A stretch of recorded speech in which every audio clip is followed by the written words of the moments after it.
It is, He felt like he was the one that made it red. but it's not 20 seconds. my job to let her know. Oh, I'll let. All right, we'll call this meeting to order. All right, I'll join you. Pledge allegiance to the flag of the United States of America and to the republic for which it stands, one nation under God, indivisible, with liberty and justice for all.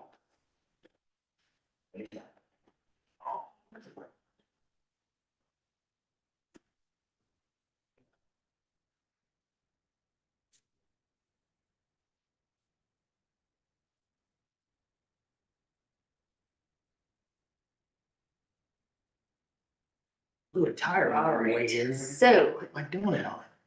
Oh, really? has everybody had a chance to review the agenda? Anybody have any conflicts of interest? Otherwise, we'll call the agenda approved. No conflicts, everybody good? I'm good. Agenda is good. All right, Madam Auditor, if you'd read the minutes, that'd be fabulous. February 20th, 2024, Board of Supervisors met at 9 AM with Jean Hayden, Chair presiding. Members present were Schultz, Dozark, Hayden, Mulbauer, and Rossberg. Minutes of the previous meeting were read and approved. The board approved the resignation of Lyle Miller, trustee of Nishnabotna Township. The board approved the change of Wade for Greg Miller, Crawford County Emergency Management Coordinator. Motion was made by Mulbauer, seconded by Schultz, to approve the appointment of Tony Lyle as Nishnabotna trustee to fill a vacancy until the next eligible election. I think you voted on that unanimously. We'll get that added. It's missing. Pretty sure. A motion was made by Mulbauer, seconded by Dozark, to approve the contract renewal for Paul Osman, Crawford County Engineer, for 1 year, $150,000. Motion passed unanimously. Motion was made by Schultz, seconded by Dozark, to approve the collective bargaining agreement, July 1, 24 through June 30th, 2027. Wage schedules and increase of clothing allowance for Crawford County landfill bargaining unit employees. Motion passed unanimously. A motion was made by Schultz, seconded by Rossberg, to approve certified local government annual report presented by Amy Piper, Crawford County Historic Preservation Commission. Motion passed unanimously. A motion was made by Rossberg, seconded by Dozark, to approve the following resolution, 2024-28. The Crawford County Compensation Board recommendation and the board's approval of, or adjustment, approves the following salary adjustments for the following elected officials. So for all elected officials, it went from 10,000 to 3,000, a 70% reduction. Voting aye, Schultz, Dozark, Hayden, Mulbauer, and Rossberg. Motion passed unanimously. The board discussed the Crawford County CRP contract. No action was taken at this time. Motion was made by Schultz, seconded by Dozark, to approve the Crawford County Wellness Center funding of $68,433.25 commitment to the city of Denison. Motion passed unanimously. On motion duly seconded, board adjourned at 11:28 AM. Agendas for the next meeting are posted and available at the courthouse on Friday, 4:30 PM, preceding the next meeting. We'll get that changed. Yep. Little change, I don't have any objection. Yeah. No. I thought Iowa code has provisions about what that's in the courthouse already spelled out for us, and we don't have to have a lawsuit on. I thought you did something like when I was sitting over there. Didn't you guys do We something? talked about it.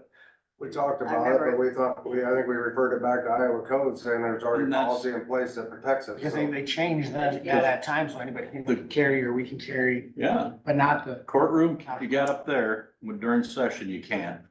But they got their screen, but down here, I remember you guys talking about that when I was sitting right there. we just said, why we have a policy if Iowa code already spells it out. Did I give you one that I only printed out 3 of them? Because I was running out of paper in my computer. And I had to get going. Are you talking about? Oh, I handed out these Courthouse. courthouse, the policy manual deal, and I printed the changes so that they could I look think at the them. Iowa code thing. was- And I only had 3 copies. Al, you can look at this. All right. I must have it back because they don't want to give me another one on Friday. So feel free to put notes on the side if you want to. What's next here is a report from the supervisors and standing committees. If I could just talk about that for just a minute here. So I met with the department heads yesterday, and these are kind of their proposed changes and amendments that need to be made. A lot of it according to. Amendments have been made. Have been made. This board made those amendments. So these are the new ones that are. That first page is the stuff that's Have already been been made. changed. So when it says on that first page, email from, is it from the board of supervisors or who is the Where? email? I don't know. Okay, I'm sorry. Right here. What, I wish I'd have you taken. know, is it, or is this email from that date? I was just curious where the email, when it always says email from, is it just referencing the date? Or is it referencing? Yeah. who the- It is referencing the date, And so, that's- and who did the? because that's where Amy has it on her computer. So the email came from like from Jack or from, I can ask her that. I don't know that. okay. I was just curious when I looked at that front page. I was just curious who the emails were generated from. And I could certainly. Want it? No, you're fine, as long as you got it. I got it, there's 2 copies here. Yeah. Just didn't have time, Oh, sorry, no. so does everybody have? Hundred you and can fifty look at divided by this. 14, 7.5 hours. Because we're having another meeting on it in the morning. at Oh, why would they? 8:30. And this is one that, I don't want you to see on there. Yeah, But they're- that's one of the nuts and I quite can't understand, because it's just shift work. Yeah, some, Do, I mean, good Lord, it's supposed to be 59. are they on 10 hours or 10 whatever? years, tax pay your insurance. I don't know what deputies. Proposed changes. I mean, how does it, what does it spell Keep out? it- Now they're keep not it union, is we could try to actually change that. eligible for You years think it'd less just be than once, 14 times 8? And then. It's 112. She's not having her- so- Why do you get over that over 106? So we would. Because it's probably when they were union, that probably was their, Okay, that was negotiated. right, I So- it's my. you know, unions are good, Let you go unions are over it and then bad. have to pay your I insurance. mean, there's some things that are talking about yesterday. Interchange. They're not union, we could implement some of them. Oh. Same based on. So I say. Certification. All right. So I just kind of would like everybody to look that over and review it, and if there's something that we know can't get approved, there's no sense sending that to Jack or write in the official policy, and then when we get ready to approve it, we'll say, well, we don't agree with that, we have to. Well, we won't send it to Jack until this board actually approves. Okay, so I was under the understanding that the reason we had to hurry was so that Jack could. Right, but we have to get it to this board first and then it gets to Jack. So- So we still are in a hurry because The form that I gave. it takes time to update that policy handbook. It Yes, doesn't have to be updated by a certain date. It's gonna take effect July Okay. first. We have to have it to our employees at least 2 weeks before July first. And they have to have signed that they received it. Why can't they- Before July August 1st or September 1st, or why? Well, it's our fiscal I understand year. it's the fiscal year. But I don't see how that correlates with the handbook, I guess. Just, Well, It doesn't have to. How about that? It does not have to. it's just a good time to. Right. do it. right, I understand the timing, I guess, I just didn't see where that's why we brought it up, so Okay. everybody knows. Right. So we're getting together again Friday at 8:30 to kind of, see where we're at with it, and that's why I brought this. I'll get a copy for everybody. I only made What, 3 copies, so we're just one short. Craig brought this up, sheriff's deputies need to change 106 hours in 14 days for overtime. With that, So they were doing they used to do their timesheets monthly. Then they went to 4-week timesheets to at least correlate with our pay periods. okay, I remember that. And now they're doing 2-week timesheets. Cause we're bi-weekly paid. Right. They're doing the ESS program. Okay. And they are 12-hour employees, so we have to update what, I don't know that it's code, is it an Iowa code? I bet it is an Iowa code, that it says how many hours they can have before they earn overtime. Okay. Alright, So that's what that is, You should, when you say 12 hours, they do work 12-hour shifts. yes, Okay. okay. Alright, that makes, yes, if I'm that just back, curious, a 14-day period, you take 14 times 8 hours, that comes to 112, I think, and they're. right, and that's not what they work. 106, but that's not how they work. Mm-mm, okay, not at all. alright, perfect. So. I do remember when we switched them to that, they were in here saying how we're shorting them. Right, and they don't have a union contract, so we need to get some of that language from their contract into the handbook. So that's number 6 on the proposed changes, vacation, change sheriff's vacation to hours upon Well, vacation. this was number 3, Okay. 4.3, but Yeah. number 6, that vacation hours, then we'd have to follow right along with the proposed changes. And paid leave is considered as time work. Terry, wouldn't you agree that one of the bigger changes was not to accrue vacation time at 1.5 days a month and to take that back to? That's sick leave, Or sick leave, excuse me. sick leave, Because everybody in the room agreed that our sick leave is very generous. very generous, but we're willing to give that up if you're willing to consider the vacation schedule. New vacation schedule. Which, Oh, the new vacation schedule, the Yeah. So I first think- days, 10 And days it's, after 1 you know, day. I think it's up for discussion as far as tweaking it a little bit. It seemed to be, in everybody's mind that with our new hires, being able to offer them some time off initially. I mean, this board did it for new employees to offer them 5 personal days. Yep. So we kind of fell into line with that. And that's where after the first year, then they'd have 2 weeks. Instead of a week. Cause the last schedule was pretty strung out. It was, I have that. yeah, I didn't bring my I have my handbook. handbook right here. It's not stapled because we did this for your staple. So that's why it's kind of front loading the vacation rather than, It'd take a week What's the to- carryover policy? 10 days. 2 weeks. So is that something 2 new when it says over 20 years? Did they get to carry over more days? Yeah, that's new. That's in question though, says. It how is, many it's hours just to something be we're talking Right. about, cause there is I was just- 0 in that handbook for longstanding employees. Other than There they is get 0. longevity. Not all of them, Well, there's the other, not all of them. yeah. Why not? I don't know. And I think that's the bigger conversation is why it's all over the board with who, well, we Right, have 37.5 hour employees and 40-hour employees. We cause have. that's one thing we're talking about too, is getting rid of the longevity schedule. Yep, they are talking about Public that. Health did it a while ago. They incorporated that into their, pay, into their regular base pay. So this is what it What is was the now. longevity schedule? Right here. Oh, okay. It's similar to what was in I see, our. longevity schedule meaning they get paid more. Want to see this again? Right. Absolutely. The more years they work here, they get a little bit more per hour, like cents. I mean, we're talking at the most, it's like 30 cents or 36 cents an hour.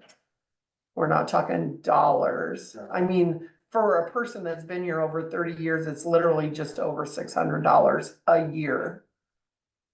We're not talking motor grader type financial contribution, No, so no, it's a small. just to put it in It's a, perspective. Some of that might have originated back in some of the bargaining units. It was. That's exactly right. It was, and the board tweaked it and made it probably one of the strongest longevity schedules that was out there. I think we did. Brought in the best of the best and made it that. Yeah, they did. When we They carried, did do when that. secondary, when the union stuff got shut down at the State House, we took kind of everybody's union contract, tried to merge them together, so nobody felt, and kind of gave the best of everybody, so nobody felt like they were getting, yeah. Yep, Well, I think that a great effort has been made to try to unify and make sure that, we're not all over the board with, who gets what, how we get it. I think that's why it's kind of lengthy, because a lot of this stuff is all over the board. And a lot of it's just cleaning up language. Yeah. That's in there that needs to be cleaned up. I think the number, 'Cause it's the very inconsistent last throughout thing the on the handbook. proposed, I think, the retirement plan, I think that's one of the bigger issues that would, in the end of the day, cost the county actual cash I dollars. talked to you yesterday, I said that was something that we used to do, or still available at most school districts, but it's, you're getting rid of a high-paid employee and hiring a new employee. Yeah, So there was some benefit to that. Not every situation there's benefit, but if Yeah, it benefited the district, you could do that. Yep. You could see the benefit to it, but if you're gonna get rid of just say Paul Osmond type, if you know, he came and wanted this early retirement package, you're gonna have to replace a Paul Osmond type with a Paul Osmond type, so I don't know if there's a benefit to it. well, there's the same way with, if you lose a clerk in the, any of the offices, Right, they're well, that's gonna true. roll in here at the same pay that everybody else was getting, they're not gonna start them down, you know, they have to. I could see moving to it if we could sell it to our taxpayers, that there's a benefit why we're gonna pay somebody's health insurance for the next Right. 7 years. I mean, it'd have to be cost efficient for the Right. county. Right. Absolutely. Right. Cause it can be a budget buster for It could be a real. budget buster. Yes, we understand Say that. that I 10 think it times. needs to be We an understand that. option for the county moving forward. And it would only be the employee. It would not be a family plan. It would not be more than Right, a but single. I think it needs to be an option that we can consider at each, I don't think it needs to be in policy that we grant that to everybody. See, that's It where it's needs to gonna get only, it sticky. needs to only be that if it's beneficial for the county, we have When the would it opportunity to not? offer that. We could- But if it Right. doesn't. But if- that's why you have a policy handbook, because it equalizes everything and becomes equal to everybody. You can't just pick and choose for arbitrary reasons. Well, I we can think it's state part in of the it. policy manual that this is an option for the county. We do not have to offer this if we so choose. I wouldn't put it in the handbook But then. I here's wouldn't the even make it We've policy. seen what I can, happens. that's my question is, when would it not be Right, advantageous then? 'Cause right. Everybody's When would gonna it come not up be with, like what Kyle said, if somebody leaves and they're making 60 grand a year, and we have to hire a new person at 60 grand a year, and we have to pay the person that left, health insurance, then it's not advantageous to us. No, If we can Right. hire someone So new that would at be every elected 20,000. official. That would be every elected official. yeah, but they don't get because- to retire. When you say every elected. Elected officials. Because new ones come in at the same Right. pay. Right. It'd just be But, employees. but they don't usually. Yeah, they do retire. Well, most of them just decide not to run again. Yeah, we Wait, do retire. 8 right. years, Or we 7 and a lose. half. I've got a point, if, I agree, I like So what that's what Terry I'm said, saying. though, is not even put it in the. That's what I'm saying. The handbook's an equalizer. Right. It Just not requires even you put to it be in. We're not- fair to everybody, not for arbitrary reasons do you make decisions to not do something. Well, and that's gonna I- where the problem comes in, whereas you've got somebody that isn't, Sorry. you know, isn't up to par and they just wanna retire. You are. Go ahead. I think it's a terrible idea. If you wanna have insurance, don't quit. If you can afford to go into retirement, go. Pay your own. Pay the. I just Cobra. don't, I'm not trying, how do you cut that? That's why I was asking, when is it not advantageous then? Everybody's gonna have their reason why it is. Yeah, And then it's gonna be down to department heads. yep. I mean, look at what the things we argue with on the handbook now. Hell, he don't think he even needs to follow the handbook. And he's a Still. lawyer, it's gonna be hard to argue that with him. Still, Still, correct. I wrote it on the That was front, yesterday. I wrote it on the front page. Good point, Yeah. Ty. That's my, Yeah, that's like I my, said, I it know, worked I in the get it. school system, but I It don't did see work how in it the- works here. That's when we used it, when I was on the school board. I don't see how it's Because gonna work here. Did it go Because for you- everybody though? What's Did that? everybody get it? No, The no. last Oh, one really? Charlie gave was, Sean Hayden.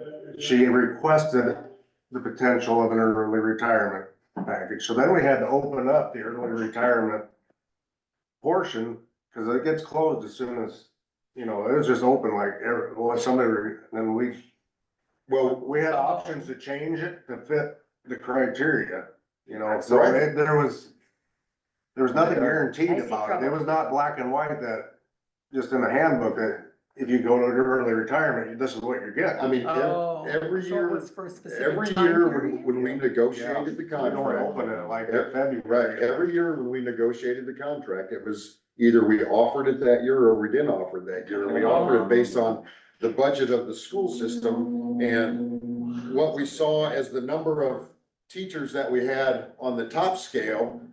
And, okay, is it advantageous for us to offer it this year because we've got, 10% of our teachers are at the top pay? Yep. And if we can get rid of them that are making 70 grand a year and hire a new teacher that's making $24,000 a year based No, on I see where the you're looking at schedule. there. Now we're saving Yeah. 46,000. We'll be more than happy to pay you 12,000 to leave because we're saving 42,000. No, I see that then. And so that's how the schools did it, because, they've got those scales of pay. We don't have a scale of pay here. Yeah, Where people move I up, wish we down the did. scale. Yeah, we wish. I wish did. we could. We wish I wish we we did. did. Which is interesting because that's if a the great, governor I gets see their where way you're and they at. get rid of I just- collective bargaining within the public sector, which they brought up at the State House yesterday, it would leave us some options to give some step up pay, a base pay, and then, there's options there, so I don't know. I think a great place to try this would be in the sheriff's department, because they are union free right now, and they're all slamming their hand on a raise. Well, go out and get some training possibly, and we could. I think like we talked I'm about, just- an incentive pay to do more and a performance pay, you did that. You see what I'm saying? Mhm. I mean, that's, you always gotta turn around and offer your taxpayers, what am I getting for my dollar? So I guess back to straight, I don't see how this would work, this No, early retirement deal with here, but, no. they're trying to compare I things don't, that did what do you work. have that's, I mean, you guys had a pay schedule, something like what we had in the army, you know how There's much a they were base gonna pay, pay and then if each you year. had, your masters, it was more, and then if Yeah, see, and we don't have anything like that. no. And the whole, And I don't know if it would elected work officials, here, throw that out the window because it's on the position, not the person. right? That's right. All stay the Yeah. same. Cause I mean, Yep. everybody that got a position in here doesn't, but it don't require masters or whatever, I mean, Well, Paul's and Cullen's are the only jobs that require advanced training. Right? yeah. According to Iowa code, that, I mean, the sheriff could be a criminal, for goodness sakes, as long as he got elected. As long as he got elected. Popularity you're not contest. wrong. Yeah, Same thing with, we're Could have been supervisors. Al Capone, for goodness sake. Yeah, we do not come with any training. So I wanted to bring those items up. but I'm for not our against maybe consideration. looking at that vacation schedule and lowering the sick leave, cause it'll work out about the same. You give them another 5 days vacation, cut their sick leave back by 5 days, it's gonna be a wash. They would have that option to use them accordingly. There's basically kind of the PTO thing that we're just kind of scratching the surface of it. Trying to figure out how just to have one bank of leave. It's ridiculous. So it's not changing how many banks, it's just changing where the hours get put. So if you I look, think, and then putting the 20 years plus deal, I don't know. If you're carrying more over, then it almost shows me that, Management. anyone. I don't know, over it becomes a 20 years management carry over nightmare more to than an extent, I don't know. That's- They've earned the days, they should take them off, but then it's also a management nightmare, cause now you got these department heads trying to manage somebody that's gonna be gone for. Well, if you look at secondary roads, if you had a bad winter, where you guys got tons of comp time, plus you're getting all kinds of, you could have Jacknut being there at all this summer, you know what I mean, just as a Right. hypothetical. Hypothetical. Well, that's the management deal, I mean, I guess we've got good managers, they let them manage their departments. But there's So- always gonna be potential management problems. Well, I mean, Treating a 20-year employee with. you can't always predict the issues you're gonna encounter. I mean, you just use Cullen's office, for instance. I mean, he could have a year where it's slow trial season, so to speak, and everybody was behaving themselves, so it was a slow year. but then the next year, they're damn busy, they're working tons of comp time. And then the next year, you got another busy year, but nobody there to help. Comp time would be an issue if you don't build it while you're earning it. Or Well- Use it while you're earning it. And I think we really need to make sure that that's real clear in there when you get your comp time. Well, I think- And that's part of that. We could have it in the policy manual. And But every they department- obviously don't have to do anything about it. That's where we Sick get time into the versus- weeds a little bit.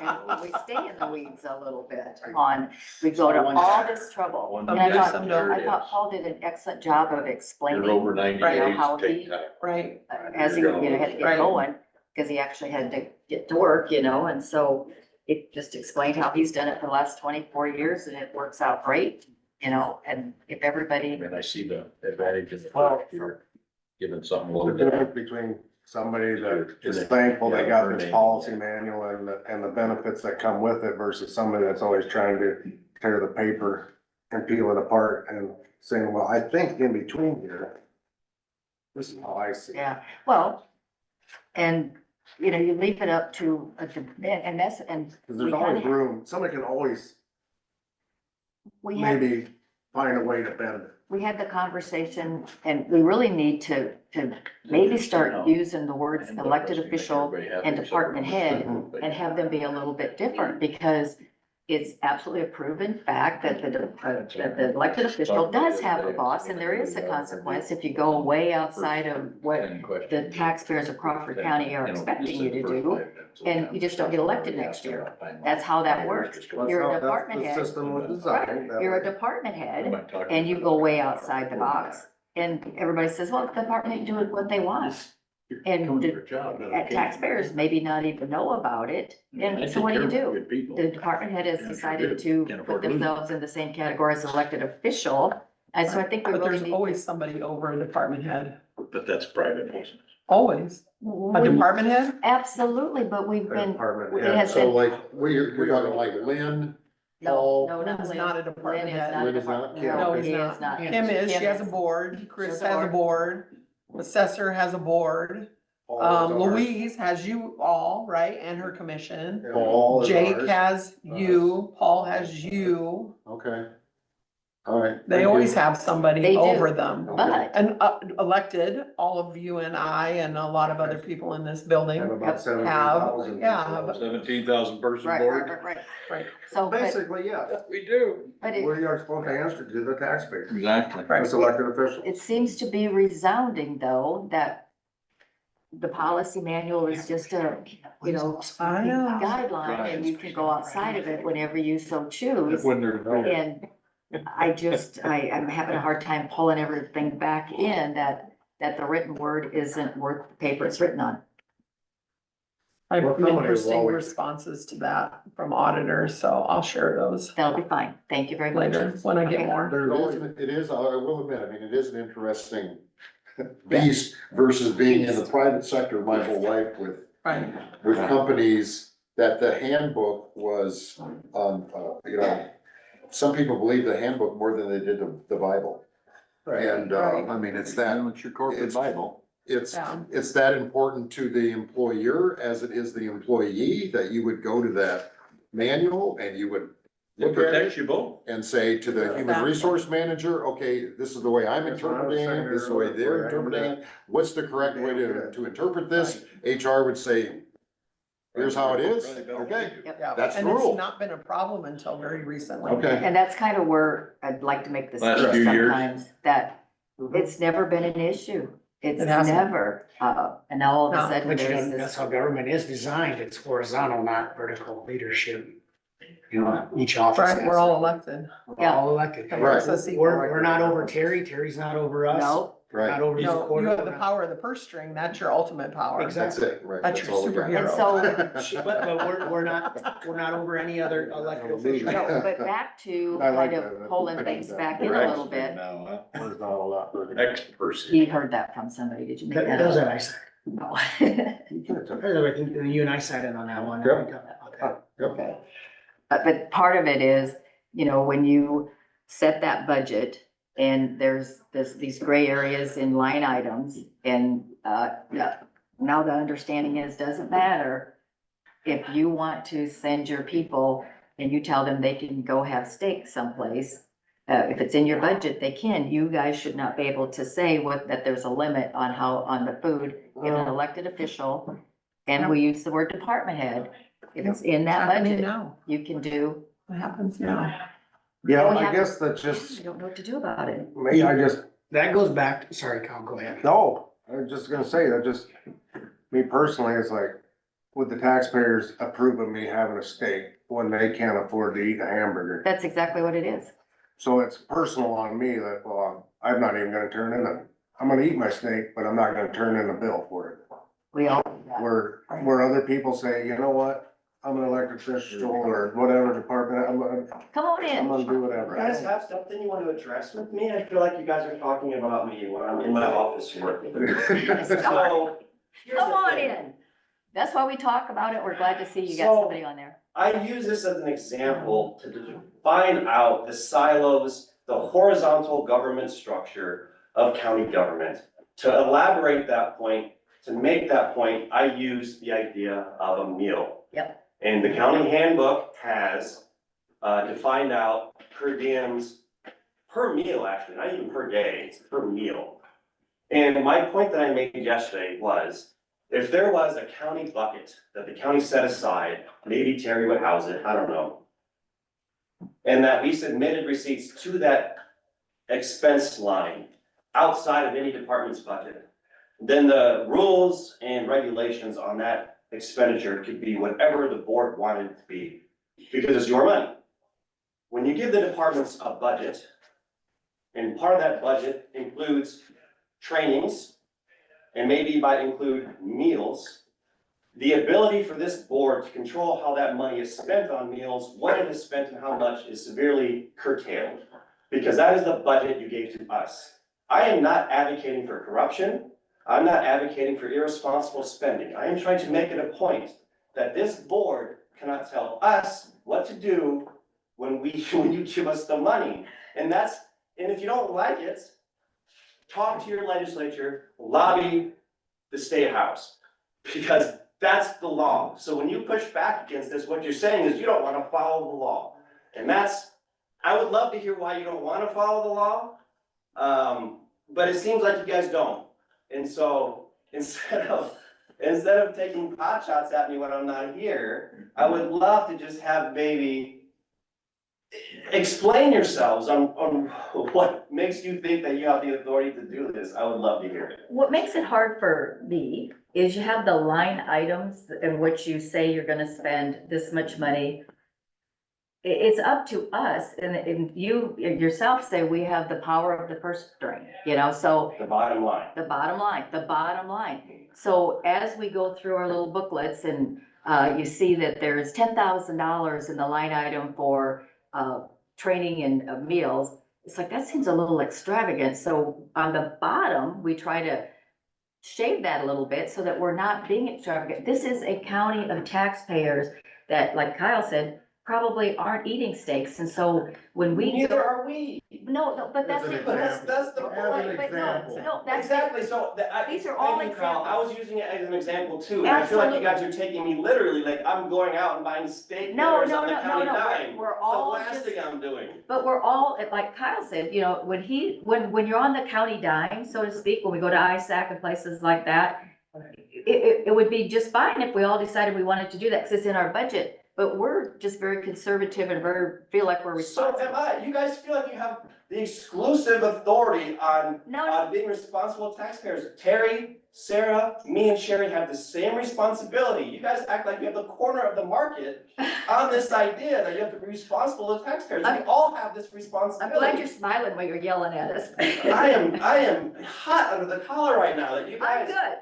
I'm glad, that's why we can all, Welcome to the party. yeah. We've been having the collar for a while. Ask him about his budget. Wait, but here, Okay. but this all kind of goes with the conversation of, why try to have a handbook, a policy manual, when, like I made the comment, it's not worth the paper it's written on sometimes, because we can pick and choose the parts of it that we want to look at. So why do we spend so much time trying to drill down and get it to what we believe the taxpayers of Crawford County have elected us to kind of do. They you elected know. me too. Yeah, I get it, I get it, I get it. You guys aren't the only elected officials sitting in this room. They elected you to be our county attorney. They elected us to I manage emailed the him budget. weeks ago. And you guys do that by setting our bottom line. And You guys have authority. So I I don't- think the confusion here is you guys have authority.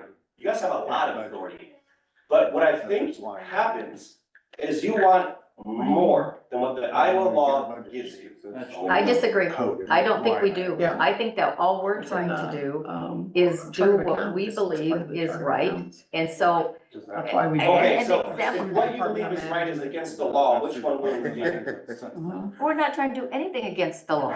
Okay, I so when wrote- I tell you what the law is, and you guys do the opposite, what are you doing? Are you following the law or are you not We following haven't the done law? anything, what we're trying to do is get a policy manual that is fair to everyone in the courthouse. That's the bottom line. We're not trying to So- break any law. This handbook is important. My position is Well, not to get rid of the handbook.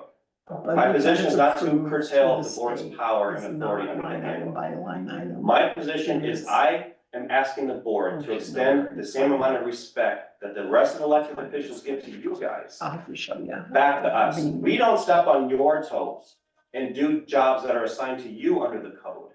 And we would just ask for the same respect back. And from my point of view, maybe I'll just talk about my department specifically, because I'm not gonna speak for anybody else. I feel like that two-way street has been lacking. Well taken. There's a reason that we would have that, it's always been in there, you know, what the per diem is, and we're just keeping it in there, and so why even have it then? Go spend what, I mean, that's a good point, because once you guys allow us to have a budget, like, I have a postage budget, right? yep, To send out postage out of my. Yep.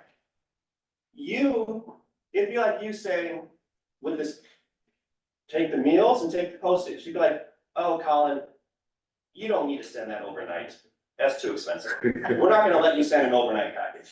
You could send that regular mail and it'd be cheaper to the taxpayers, we're not gonna let you overnight that, it's irresponsible. So we're gonna put in the handbook, no overnight packages allowed. That's the same idea as saying that the rule outlined by the Iowa Supreme Court on expenditures by elected officials is two things. Is it reasonably related to the legitimate business of that office? And is there money in the budget to do so? If those two things are checked off, there is no one anywhere that can stop the expenditure from going through, no matter what it is. I would, and we're just having a friendly conversation You here. are actually, Gene. I'm sorry, go ahead, Ty. No, go ahead. No, I apologize. Go ahead. I So think I've let been me cordial. ask you, okay. We don't wanna do amendments this year, let's say. I mean, we obviously And we you do, don't have but you spend all your money on one thing. And we're using you, for instance, since you're sitting I'm here. sitting here, that's fair. I'm not insinuating this is what I you get do. Okay, but let's say you spent most of your budget on trainings and $1,000 a night play things or whatever the hell the story was. I don't know, I wasn't there. And then you come back and all of a sudden your caseload goes away. And now all of a sudden you need stuff for the other attorneys that monitor kids and, you know, all the things that we've talked about in the past. And we curtailed those things because we weren't confident that you were spending the taxpayers' money on your duties as much as your extracurricular activities, whether they're justified or not. Again, hypothetical, because I'm not doing it. No, I'm just saying, but we've come to that conclusion in certain places. Monies have got spent on things that, end up costing the taxpayers long term. So, I mean, that's our point. So now all of a sudden you spent your money on things because it was in the budget. Might not necessarily been what that was set aside for, but, so I don't understand why we even need line items at that point. But, you know, that's not what that money was set aside for. And now all of a sudden you need that money that was set aside for that, but you'd already used that on another event. Okay, You see what I'm getting at? and you guys don't. And that's have why to we're amend trying to budgets. that's why we're only trying to micromanage money. I have no idea how to set up a case, so I don't wanna do your job. we'd never get anything done legally in Crawford County if I tried to be a county attorney. And Ty, I respect your guys' wants and declaration to be responsible with money. I also want to make it a point that the rest of us do too, but I respect that you guys are on that point. But when you make the statement that you want to micromanage the money, I mean, that statement right there is not allowable under the laws and the decisions of the Iowa Supreme Court. So when you talk about why do you have line items in the budget? That is a specific thing outlined in the code that gives the boards, any board of supervisors in any county, an idea of what the expenditures of any department is going to be. There's no requirement that it is line item. That is a request, an authority the board has to make that request of department heads. If you don't want it, we can submit it, just one number, and you can say, okay, we'll work with this. I mean, that's fine too. But you are allowed under the code to ask for itemization, and we have to give it to you. But we're not. Why do you think that is? Well, I mean, specificity is important, right? Because. So we know what you're spending the taxpayers' money on. Well, I mean, yeah, I'm not arguing that's a bad idea, but I mean, I'm just answering kind of the question you tossed out there when we were talking. But we are allowed to move monies to cover. I mean, that's allowable. I mean, I thought maybe I could get away with $200 in postage, but shoot, maybe I have a lot of mailings I had to put out. And geez Louise, I need $250 in postage. I can draw $50 from somewhere else. I didn't plan to do it. I didn't budget to do it, but as long as it's in the budget, I'm allowed to do it. And the board can't come to me and say, yeah, no, you can't move that $50 over there. And I don't think that's what, I know personally. No, I'm not saying you guys are going to do that. I'm just trying to. I'm just trying to see where you're spending money. And your budget is no different than anybody else's budget. We do the same thing when we look at Terry's. Of course. Everybody we went through. Of So you course. we looked at your past spending. You didn't really spend all that. So we're not gonna give you that this year. But now if all of a sudden next year you come up, hey, I need that money for this other extra attorney for the kids, I'm gonna need to put an amendment in. So by the end of the year, I'm gonna need that money. Okay, that's justified expense. But if you take that money and you've got $10,000 extra and you wanna give that to payroll, now we're as a county stuck paying that every year in perpetuity, as long as them people that you gave that to are there. You see, you're committing future dollars at that point on behalf of you. You may not like that I can control certain things, but that doesn't mean that I don't get to control them. Yeah. I mean, On I understand you payroll, don't like it, but that doesn't mean that department heads I can't don't think do it. I don't think you're catching what I'm putting. You're controlling our future dollars by doing that. If you needed it this year, that's one thing, but when you're spending monies that will be answerable to as this board to the taxpayers in perpetuity, I mean forever. You know, at least as long as them present, I mean, when you gave $10,000 worth of it, I mean, we're going back to, you know what I'm talking about. Of course. I mean, so and I'm not saying that they don't deserve that, but that's not the point. I mean, you gave a financial expenditure that's not just for this year, in this current budget. Now, that's gonna be in every budget from now on. Ty, I worked for 4 months without an assistant when I became county attorney. I did the role of the county attorney and the assistant county attorney for 4 months.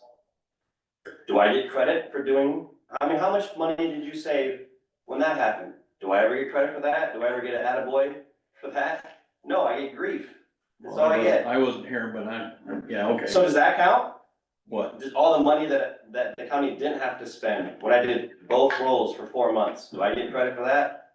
That money didn't go into perpetuity. Maybe it's a wash, Ty. Maybe it's time to move past this. Yeah, okay. Which goes back to when I was saying, Kyle, and you came in. Elected officials are not above other elected officials. Our superpower is the budget. That's the coin. Turn what a coin. Superman. At the end of the day, when it comes full circle, we set that budget. It's truly up to the 17,000 voters that elect each elected official. XYZ elected official goes out and buys a steak on a trip and turns it into auditor for reimbursement. it's on the voters. If they don't like that and they can't afford a hamburger, vote that person out. To an extent. Let me tell you something, I have gone on trips, I have bought a steak, but you know what I did? I followed the handbook and only asked for reimbursement that I'm allowed for, and I paid for the rest of it out of my pocket. So what's interesting is I'm not advocating for the abolishment of a handbook. I'm not advocating for chaos. I'm not advocating for corruption. I am simply asking that the board respect the horizontal structure of county government, the silos that each of us occupy. And I'm asking you guys to respect each department's silo and the authority that they have and the autonomy that they have inside of that silo. And when I suggest these things, I get these wild accusations that I just want the Wild West and chaos and no rules. I'm simply trying to make a point that we each have our duties. They're outlined by the statute. I'm just asking you to respect the authority and autonomy of each of our, and this is not just for me. I'm not saying that I'm the only office that has authority and autonomy. You guys have yours. Terry has hers, Sherry has hers, and Sarah has hers. So I feel like I'm the only one bringing this up, and that's fine. But it's not just, it's not a selfish ask. I'm not advocating for something that only I benefit from. Everyone benefits from even the Board of Supervisors benefits from what I am proposing. I'm just asking that it is acknowledged and respected. And I get so much blowback for merely having the audacity to suggest such a thing. And I really, it's beyond me. I've never understood it. Would you agree that your silo and our silo coexist when it comes to the budget? There's an overlap on that point, sure. That's what I mean. You guys set the bottom line, and the rest of us live within those means. That's the relationship of county government. Exactly. Other than that, I don't know that I've ever, on anybody's job, Sherry's, you pick your pick, come in and tried to imply that you should be doing this, other than how it affected the budget making process that we end up with. Now, if you notice, the only thing I'm bringing out about your budget is the things that affect our future budgets, that you robbed us of our autonomy. I robbed you now, Todd? Well, you're saying we're robbing you. I mean, you're kind of throwing buckshot where you should be using a solid shot. I mean, you're forcing us to accept an expenditure that you made this year every year to come. You see what I'm saying?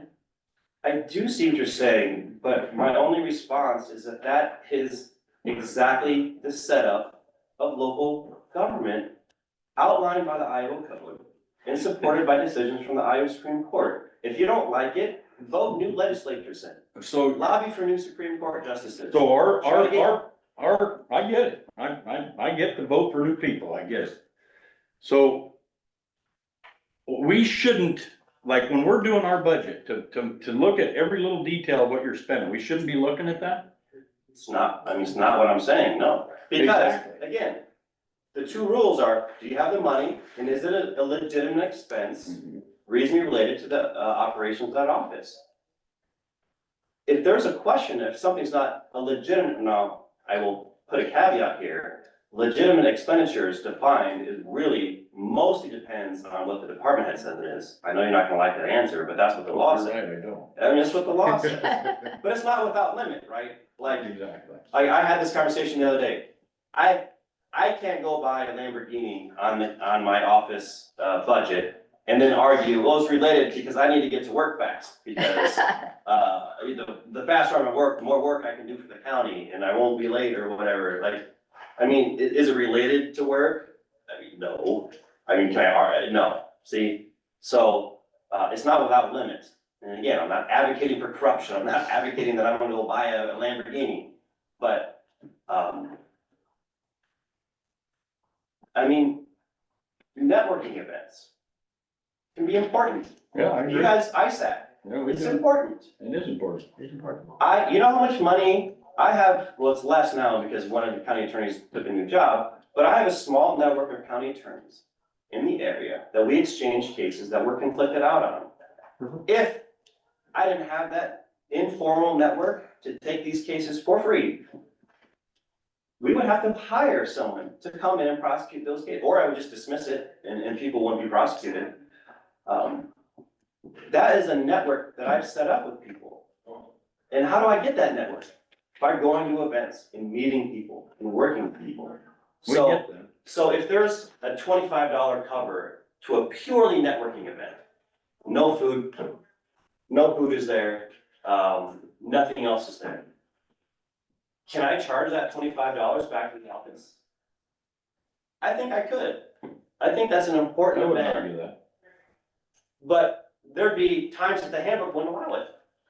And to bring this full circle, because, you know, you guys have a lot of other stuff to do, and so do I. My point on the handbook isn't that it's important, it has its place, but it does not supersede the authority and autonomy of elected officials. And that's kind of all I'm saying. It sets a good baseline for what employees can expect, how to be treated, and what the rules are. But if it was true that the handbook won and had more authority than the rest of us, then we wouldn't need elections. Dave said it before. We wouldn't need people to run for office because you just plug one person in, plug another person out. It doesn't matter who they are or what they think because the handbook tells them who they are and the handbook tells them what to think. But that's not what democracy is. And that's not how local governments are set up. I don't know that anybody was arguing that the handbook supersedes your power, but it does the very thing that you're always harping at us. It keeps us out of lawsuits. That's another good thing about it. Yes, And absolutely. that's the primary Yeah. thing on the handbook is. Yeah, it keeps which is us out of another reason lawsuits. it's so important. I'm not, So if we're treating it, if, that's the thing about the handbook, and that's what we've been arguing on every department, whether it's the assessor or your office or anybody else's office, sheriff's office, Paul's office.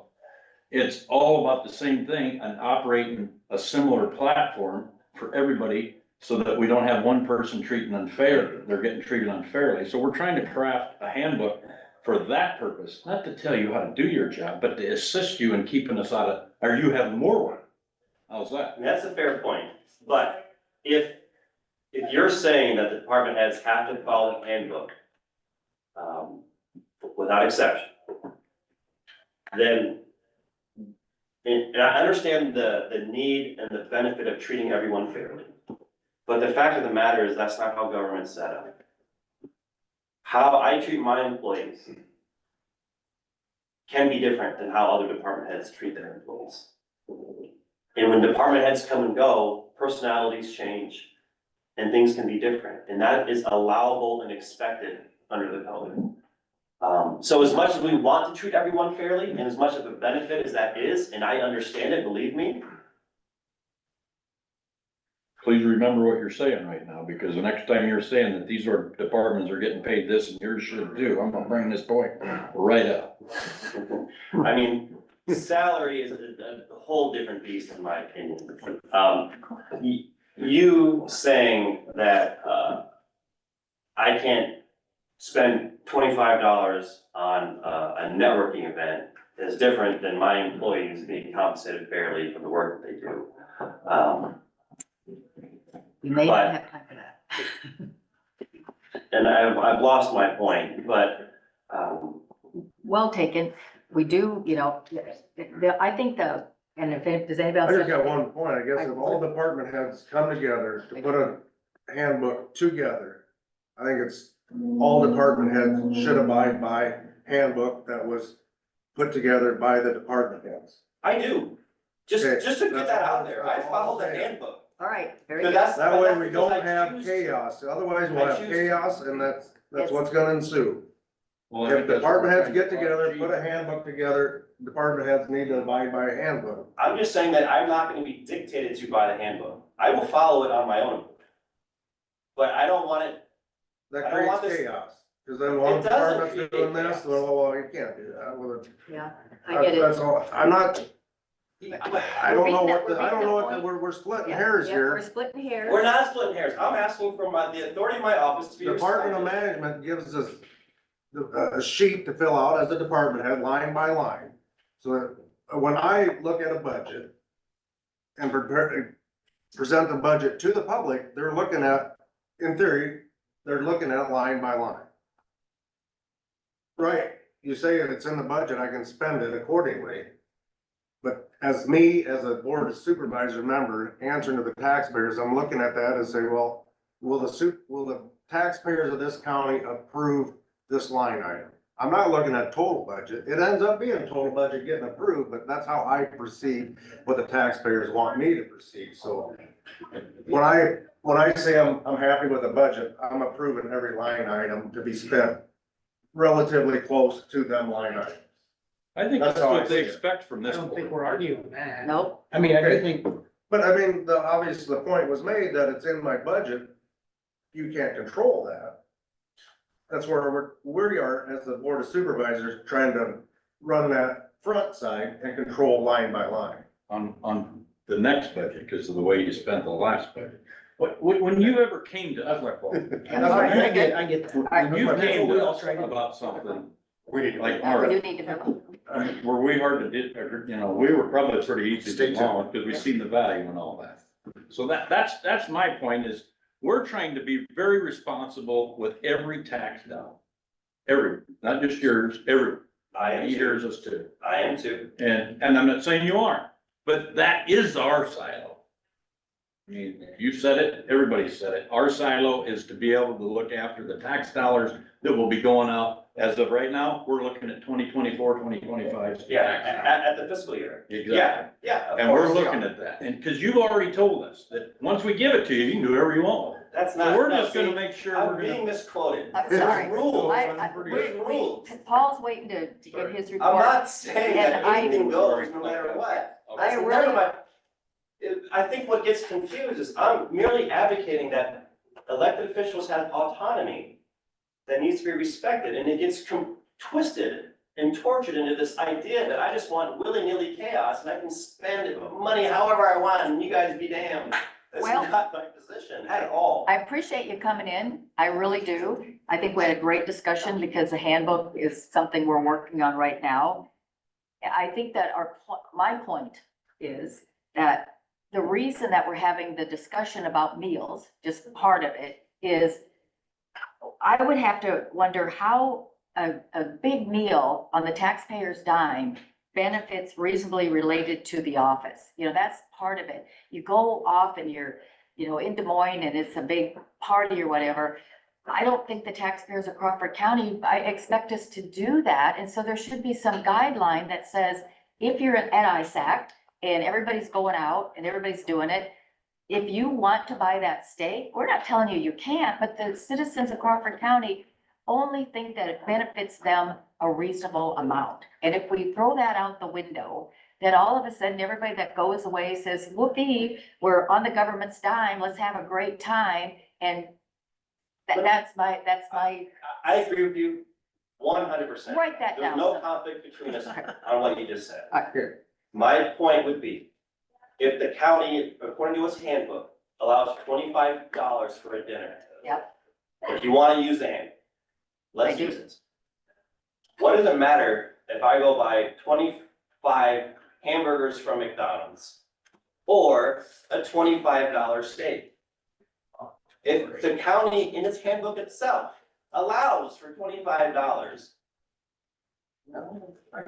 You're right. You're right. What does it All right, so matter? we beat the, But the limit was $25. Right, and I hear about You that. wanna buy Snickers candy bars and Right. or whatever, that's fine. but the whole But there's a limit conversation set. was We're not that by limit. we're not supposed to say there's a limit that a person can spend whatever they want. So if we're really talking apples and apples, you can spend whatever you want, but the county will only reimburse so much. We don't have any argument. There's none. See, you don't reimburse though. I mean, in the general sense that we all work on the county, taxpayer dollars, sure.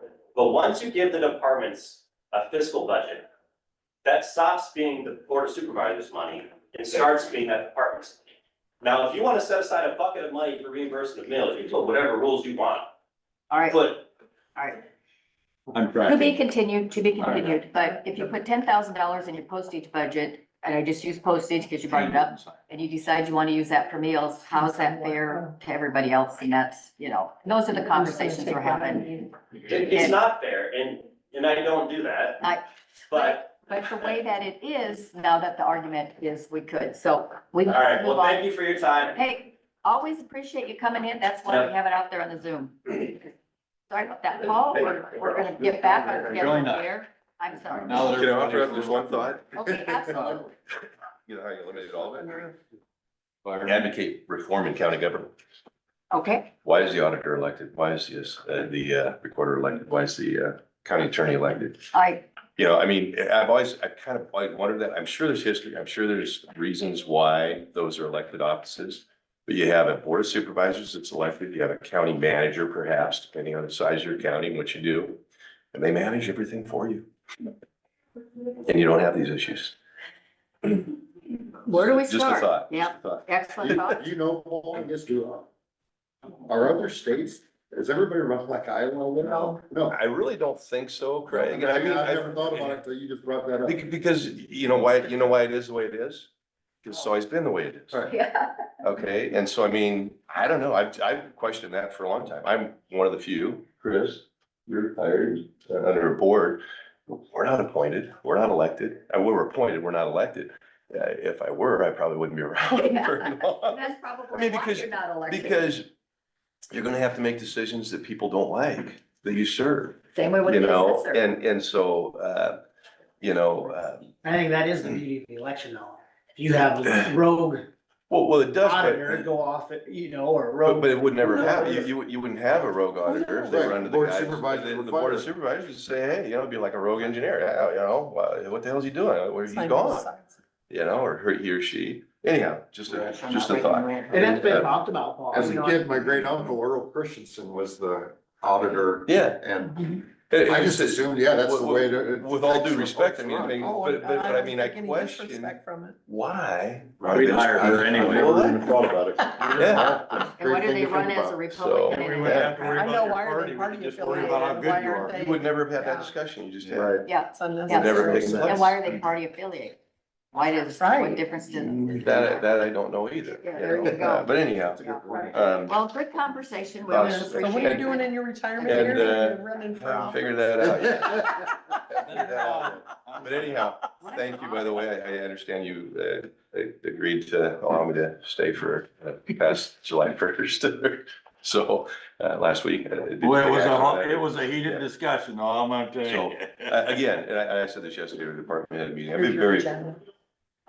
It's Greg's. I enjoy what I do here. It's been a great deal and I appreciate it. We thank you. I appreciate it, yeah. Yeah, So, we appreciate what you do. have a lot here on my agenda today to I talk see about, so I'm that. gonna get going here. All days for us to go over. Dixon, I think I told you, they're planning on starting late May or in June. The maintenance shop in Manila, probably, I don't know, I sure when the weather gets nice, but it was It nice. was nice, yeah. 76 Until degrees. this Great afternoon, I crew, yeah, great crew's heading out next week. They're gonna be down on Y Avenue, finish that quarter mile up, then they're going up to H Avenue. I mean, it's go time. There's no frost, There's no frost. there's no moisture. And Bridge Crew's gonna start up next week too. They're gonna be up at 110th Street, that bridge that got damaged last year. We're just gonna go in and get that thing opened up. I hope you're starting early brings in the monsoon. I do too. I really do. I hope it rains the whole month of April. I mean, well, it should, well, if it rains all April, we can still It's a plant. nice soaking warm We rain. need moisture, yeah. So anyhow, this is easily a month ahead of what we would normally do. Orverdeen, though, he's not gonna get a start for a little while yet. Oh my Well, God.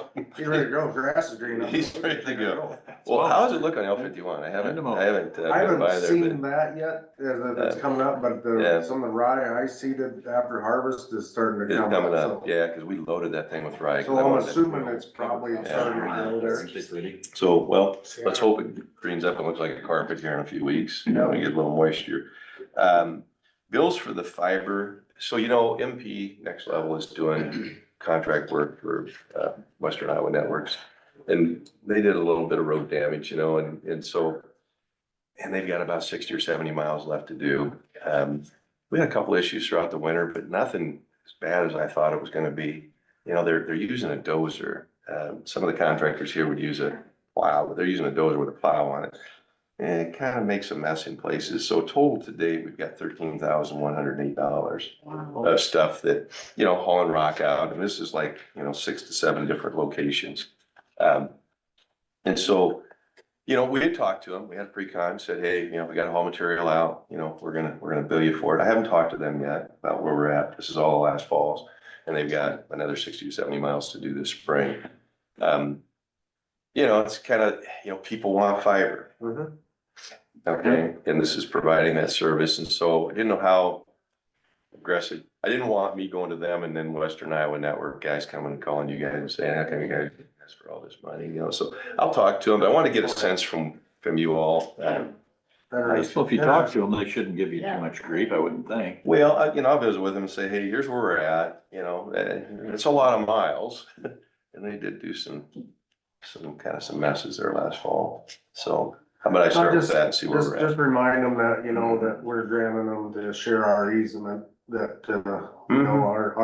our main goal with that easement is to provide safe travels.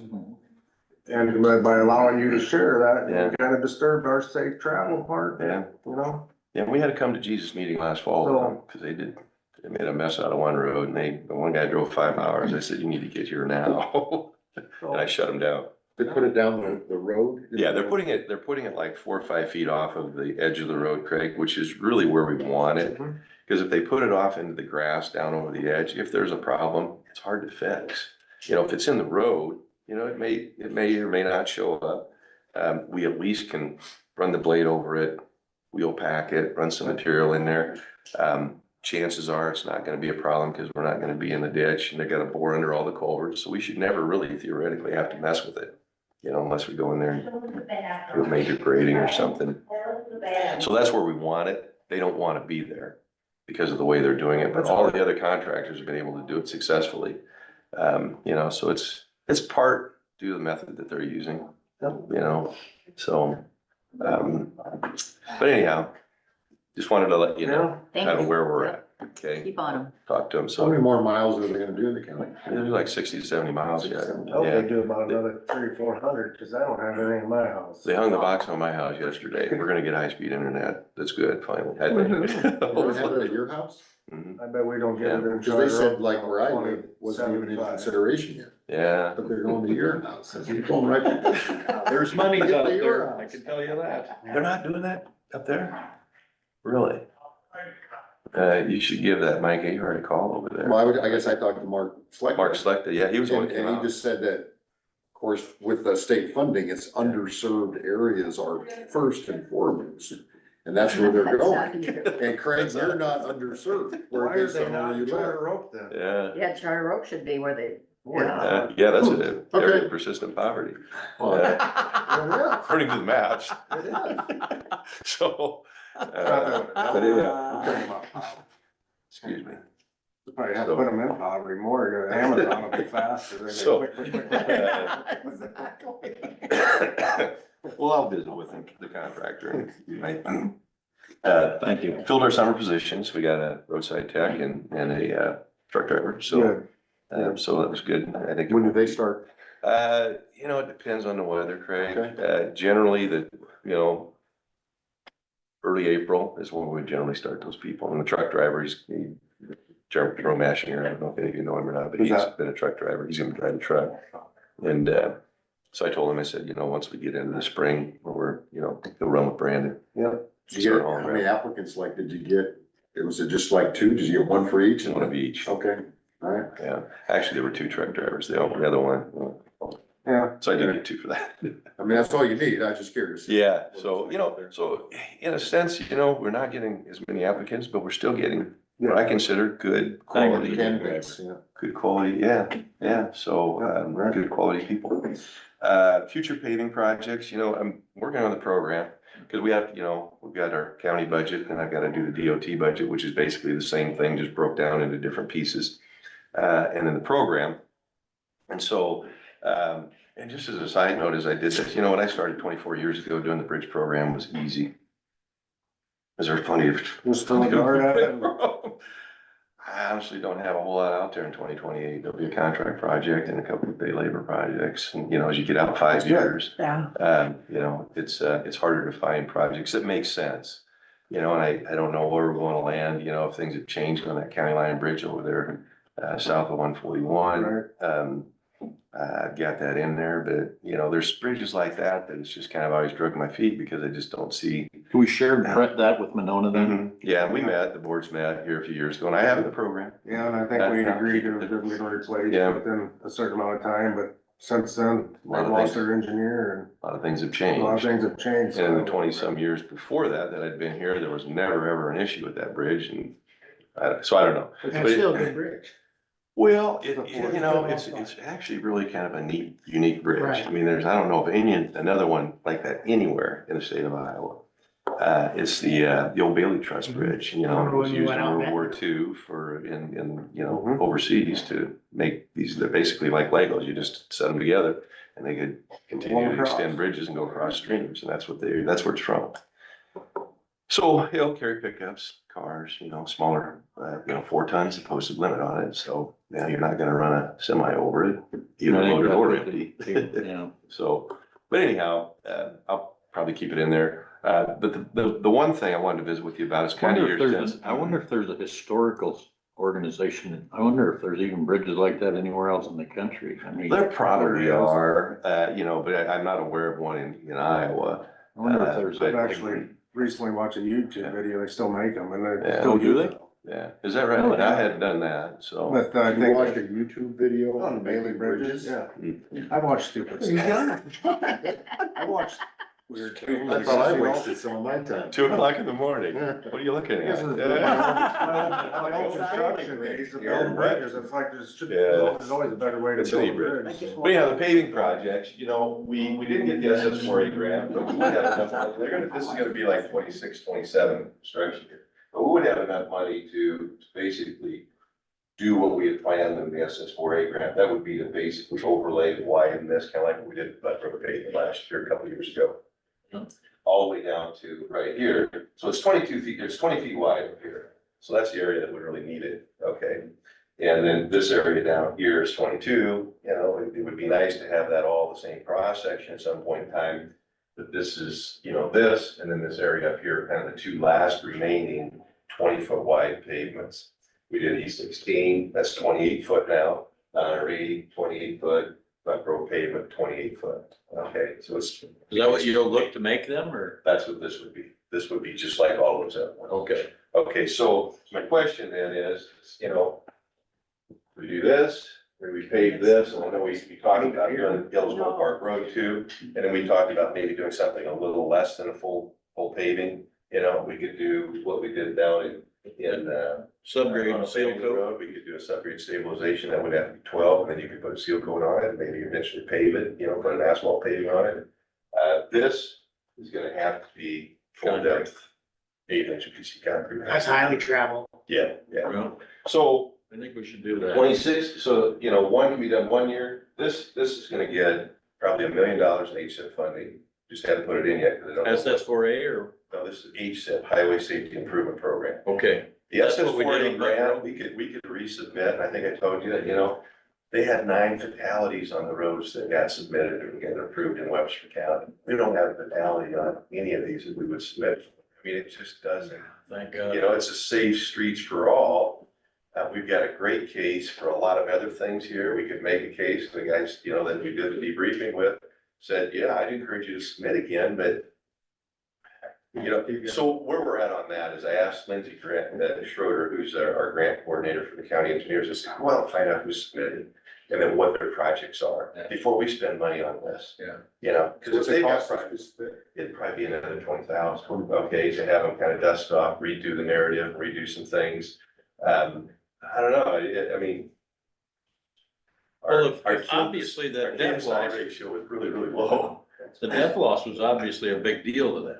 Oh, it's huge. Yeah. So I mean, that's if what's there's on other front. guys out there that are Yeah. still ahead of us on that, we're not gonna get it next. That's my point, is if in Iowa, they're submitting grants and there's even 1 or 2 fatalities on a project, that's, you know, probably gonna carry the day. Do they ever, So, I know we kind of talked about that before, but, and you don't want to be the leader in that category at all. No. I mean, it's, no, good news is we don't have that big of Right. an issue, bad news is. but I wonder if the metrics are skewed of how they, I mean, if they go by per capita, year 9 versus how many are in that total county. It'd be like saying Des Moines has thousands of mental health issues, but we only have Right, hundreds. I mean, they got Yeah. 4 The guys. percentage is always 40,000 skewed. people. yeah. You gotta look at the it numbers. is. Twice us. Right. Yeah, And that's what I'm getting at. I wonder if they ever will change those metrics to say, well, per capita or percentage wise. yeah. But if ours is zero, Zero income. Yeah, So It's it's a horrible thing to, it's per capita, it's still Yeah, zero. so there were 3 categories that they put them into, you know, kind of like red, yellow, green. Very responsible drivers. There's not recommended, recommended, and highly recommended. That's how they kind of subdivided all the applications. What were we ranked in? We were recommended, we were close to the highly recommended, but we weren't up there. But they have this ratio, it's called KSI, it's killed and significant injury accidents, as a function, and then they assign a dollar value to that. So like a fatality has a dollar value assigned to it. A serious injury actually has a dollar value assigned to it. And then they use that, and they use that ratio to the amount of money you're spending on the private. So it's called, and every one of them that was approved had a KSI of 1 or better. Ours was like 0.01 to 1. It was really, really low, because we don't have, you know, we had 3 serious injury accidents on that. That's interesting, the south part of that, the wide section of that No, it's highway. over 5 years, What? the previous 5 years. Oh, just over the 5 years. 5 years, yeah, because we had fatalities. Oh, yeah, I was gonna say, we get the wider part of the highway, there's been more fatalities over the years than the narrow part of the Up highway. here, I know. So, but it was in our local road safety plan as a, you know, a high priority, so it still is because of the 20, Right. the white pavement. So my point is, you know, as a road programming, you want, you know, 26, there'll be one project, 27, there'll be the other project. There, you know, there's funding in there, I think, to do these back-to-back years, Back to back? as long as everything, you know, the world doesn't go crazy. Weren't you estimating that of like around 10.5 million or something? That was this and this, it was all of that, yeah. So if we just do this right here, you know, we're gonna be in that $3.5 to $4 million range, but because we did, you know, it's very similar to what we did here. You know, in 2021, this was about 3.2 million, Okay. you know. What's, this is above my pay grade, but the projecting out 26, 27, what's the condition of that south of Charter Road gonna be in? Yeah, you know, we overlaid that in 2008. You know, you're gonna get to that 20-year, you know, that's about, you get 20 years out of an overlay, but this is gonna be the same.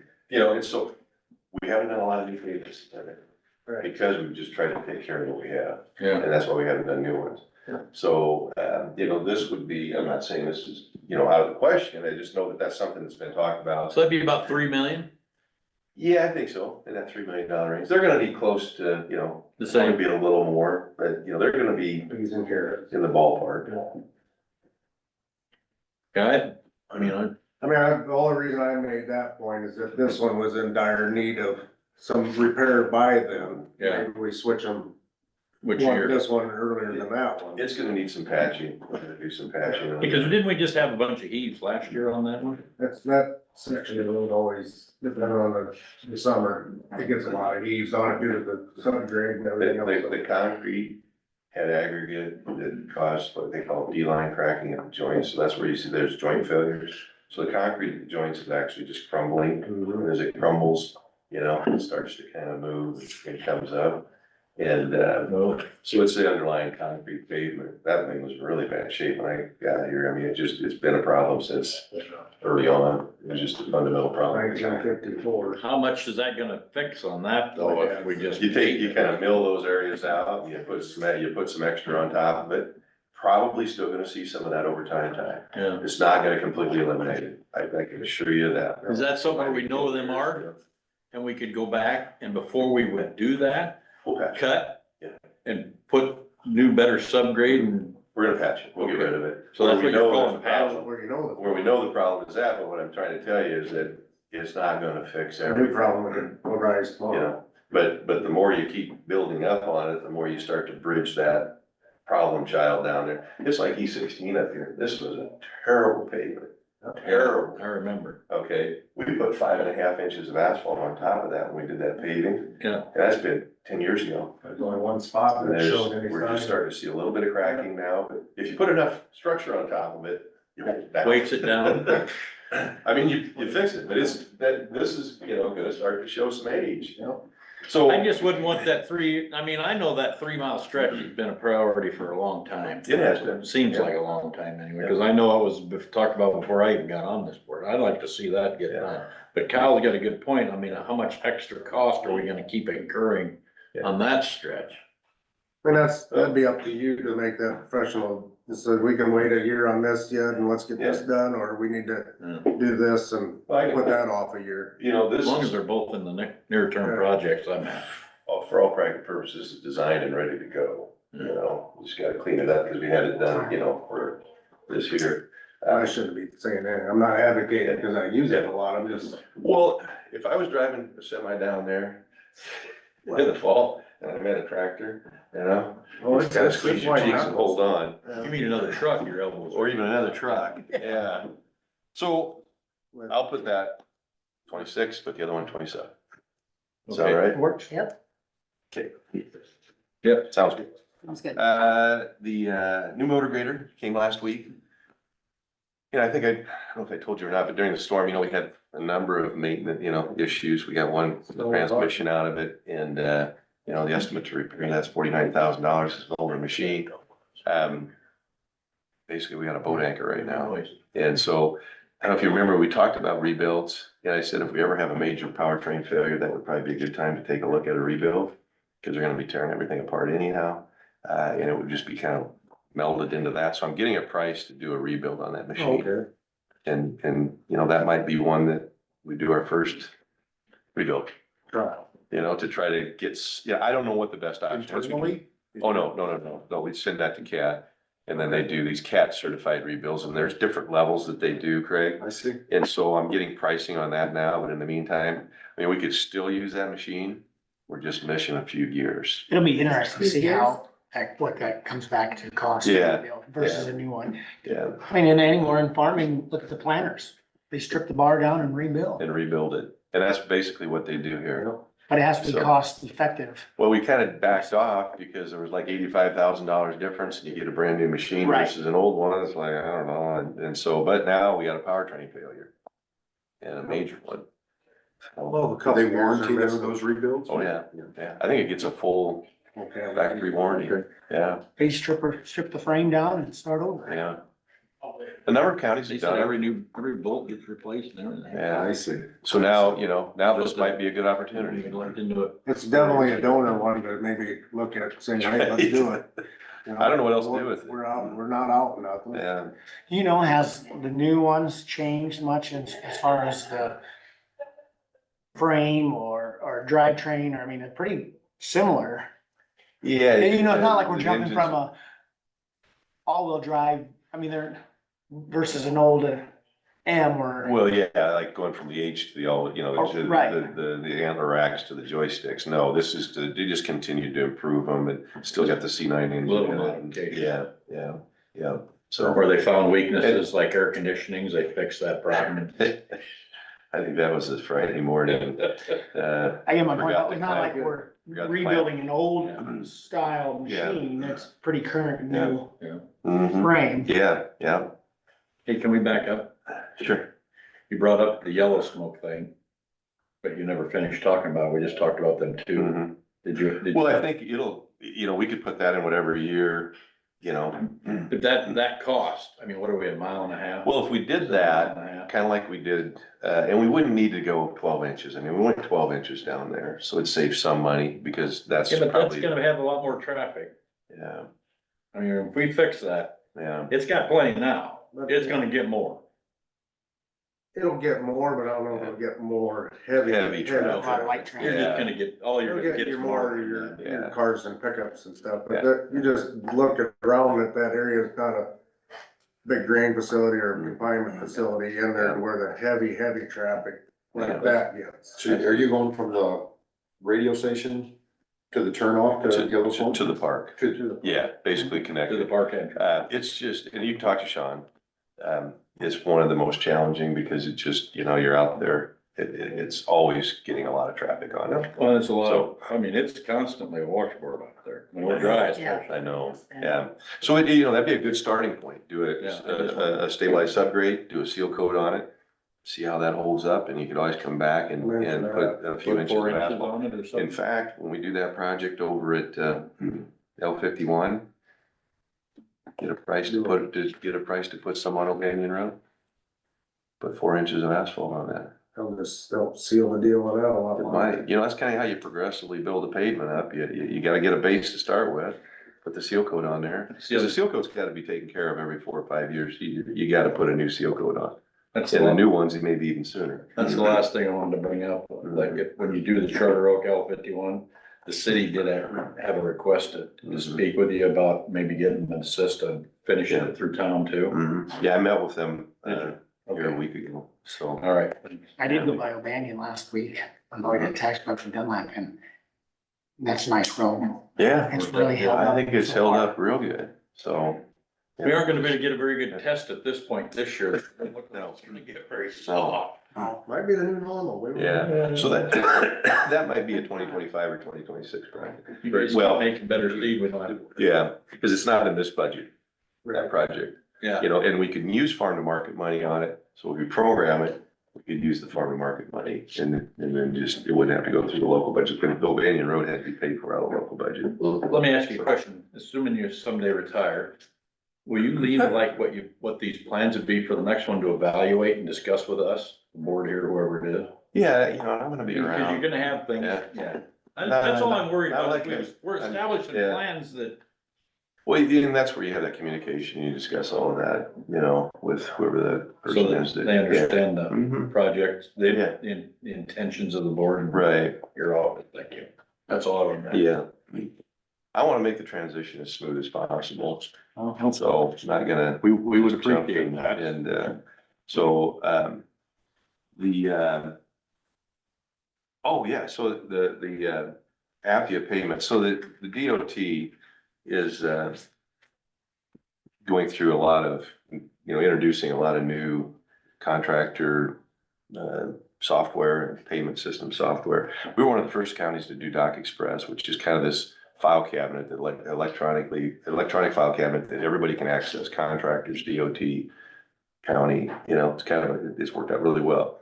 We were the first ones in the state to actually process a payment using this new APIA, which is a new pay system.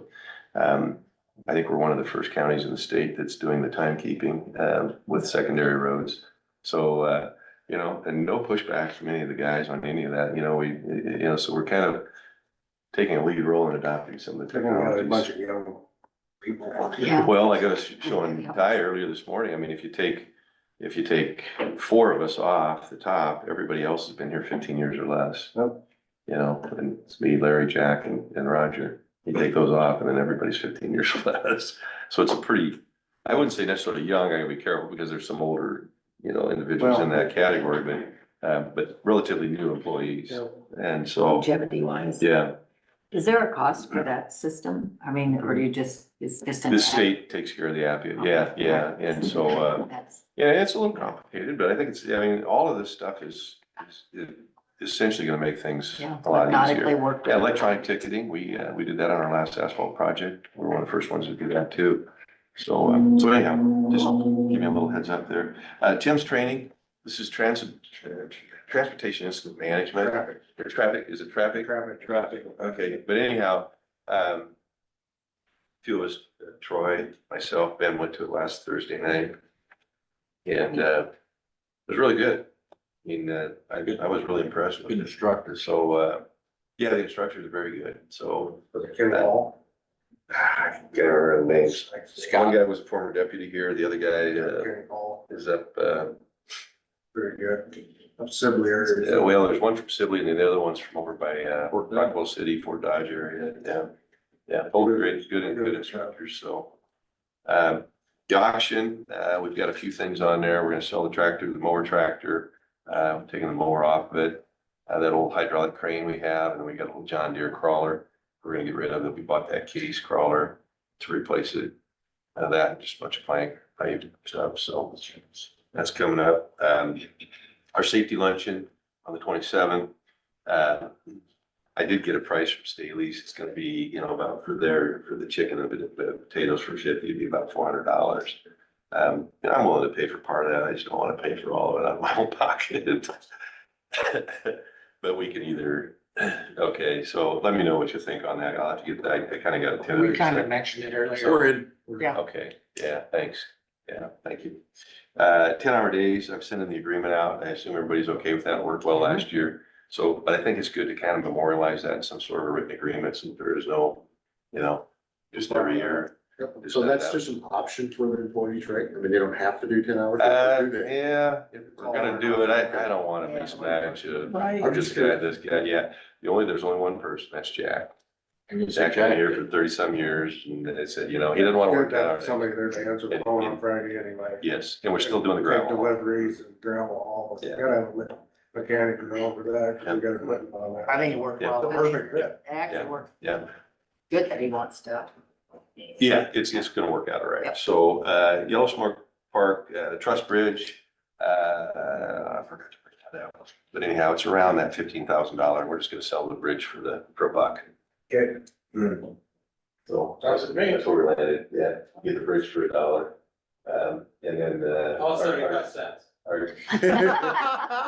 we do rock, paper, I like scissors, that. we'll split it. I like that. Was it in a line item?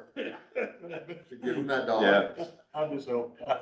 So I think that's a great project, Yeah, at the end of the day, from the road department, we do have to, in order to stay in, we have to get reimbursed for our equipment and labor and the other materials, but it's in that $15,000 range. And so we can bill whenever it makes sense. I don't know how budget wise that impacts them. And like we did with the tower, I don't you know what I had. gotta be count for what you. We talked on amendments in the past, saying what you wanna do, but Yeah. it's up to you guys if you wanna run it for it. And I'm gonna need to do a budget amendment. I know that. So whenever Yeah. Yeah. you wanna talk seriously Yeah, about. probably end of March, early April, Okay, yeah, we'll yeah. be putting it We'll get in, it cleaned so. up while it's on the- And part of mine's just driven by, expensive stuff, a lot of equipment repairs. That particular item is Transmission. pretty hard. When you get one of those snowstorms, it's just, That snow was hard pushing. It's hard on One of you. the hardest snows I ever had. yeah. What's that? I never over 10. So, so anyhow, the, all systems bridge posting. So if you remember, the legislature allows 12% overload on all trucks all year long, as long as they pay a $500 license fee. What we had to do then, because this is actually, all routes are gonna be open to July 1st of 2025. We won't have any choice. So they're trying to kind of preempt. We that can a little post bit. we can still post bridge. Well, we can post the bridges, but I don't wanna have to put all those signs up. Okay, so. Last time it cost us 50. Well, isn't that 30, 40? But, they're recommending that we post 28, 40, 40, which 28, 40, 40 then would restrict our 96,000-pound semis. And these bridges can carry the 96,000-pound semis that they're saying need to be posted. The 12% overload, again, the semis aren't the problem. It's the multi-axle dump trucks. The 5, 6 rear axle dump trucks. That's the problem. We don't see those out here. And This is, concrete truck. this is an extension of what we fought 96,000. years ago when you, me and Kyle went. Mhm. Versus Yeah. spreading it out. That's Yeah, so it's a compact load, and it's just, and so we're allowed to, so we've got this right now, it'll go into the system. Those routes where those bridges that can't carry the 12% overload are flagged in the all systems permit mapping system. So if you get the license, you're required to look to see which routes are restricted. Okay, that's a requirement. So I'm gonna play on that and just say, hey, I'm not gonna throw up signs on another 18 to 20 bridges. It's your responsibility. If you pay the $500, you have to know that you can't cross that bridge Good point. and leave it there. Can we make sure we advertise that well to our locals that are using the crowd? So who do you post that with? I mean, where's Well, that? it goes to the state. State? Okay, so as a requirement of an all systems permit issuance. So if you're I get a supposed- permit, required, I have to go to that website. You gotta go to that See where map. In my county, I can travel. Right, Okay, To me though, there's no way to police it, the problem. no, but what it does cover us for is if something happens to that bridge or it fails, Yeah. we said, hey, this was flagged, you Yeah. should have known. It's on Right. you, not on us. And so if you think about it, most of these are on gravel. Yeah, the liability is theoretically shifted. You will never know until you get into a case. Okay? Okay, that's when you'll find out. Right, But anyhow, in theory. yeah, so, Yeah. when you think about it though, if we kind of be pragmatic here and step back, these are on gravel roads. These aren't on our paved system. Okay? What's the likelihood? Because the 96,000 pounds isn't gonna be a problem. Even the 96,000 pounds, generally speaking, with the 12% isn't gonna be the problem. It's gonna be those compact loads. How often are you gonna see one of those wandering around out on a gravel road loaded at 12% more than they're supposed to? Probably not a common occurrence. Probably not. Probably not. So that's, I'm saying that though, next week. it'll be a Next contract. plants will all have new trucks out. Yeah, an asphalt 7 axles contractor. on them.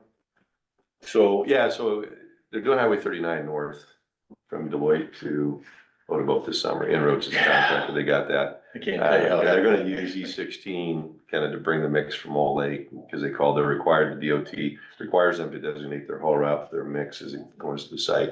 And really, I mean, we need to use their routes when we're doing projects. They need to use ours. So I talked to the contractor, I said really two things, and the DOT inspector. And I said two things. One, we have not allowed the 12% overload, so you're not gonna be able to haul that. You know, because there's where you'd have the problem with those, because they're bringing those asphalt trucks. But I think most of what they run are semis. I don't think they run those compact ones. But anyhow, I said, we're not allowing that. So just be aware of that. And we want you to video it before and after, so if there is any damage that shows up, we can record it. So,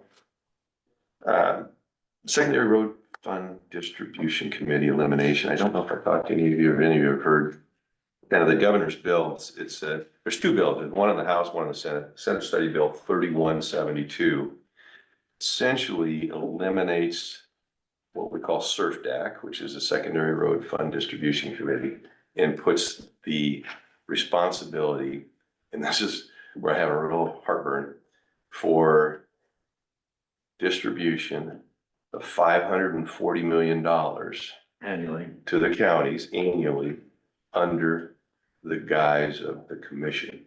That's the highway commission, we can't get along with. Bad idea. Bad idea. Did they put you in an advisory role? They don't ever ask our opinion. Good question. They don't ever ask our opinion, but I did That's what send, you're doing with all the other I ones. did send an email out to senators. Yeah, they don't ever ask our input. You know, it's the governor trying to do what I think is right. Hey, let's go in and take a look. Do we need all this stuff? You know, but this is one, How much do you charge them to do this? nothing. Exactly. No, this was my point. It costs nothing. So we get all that This- professional expertise for nothing. Yeah, and the system has worked great for the last 20 years. So it's basically, we self-regulate, board members, engineers, from large, medium, and small counties. I mean, there's a whole methodology that was spelled out 20 years ago, put in the legislature. So it's a bad idea. And the House version basically has everything in and they're gonna delete. The Senate version took everything out and they're gonna add, is the way I understand it. Would talking to you, Steve and- Draft a letter and we can sign it, send it to our local legislators Sure. and strongly Yeah. disagree with Okay. the support of this legislation. Yeah, Well, that, if Actually, you my don't mind response it, from Steve already said, make a lot of noise. I would send it off to like Carl Yeah. Vanderweerd for our District 3. yeah, yeah. There's been a lot of Jamie. discussion about this since we had a meeting. Let's get about it. Crawford County on record saying, Yeah. look, Jason Yeah. and Steve, it's, Bad idea. We think this is not a good idea in this instance. Yeah, you're getting I'll the get something service for you. for free now, and you're going to eliminate it. well, I think it's just fundamentally bad to put, you know, because there's a certain methodology, so, you know, so they're putting the responsibility under the commission. So what's the commission gonna do with $540 million that is set aside? Because there's this process that says the cities get this amount, the counties get this amount, and the states get this amount. The cities take care of allocating their money to the cities. The counties take care of allocating their money then to the counties, and that's what this committee does. And I happen to be the vice chairman of that committee, and we meet twice a year. You know, there's never any issues. So you know, if you're a commissioner, what are you gonna do? You're gonna say, well, you know, why don't we get some county people involved and let them decide how to do it? So have you gained anything?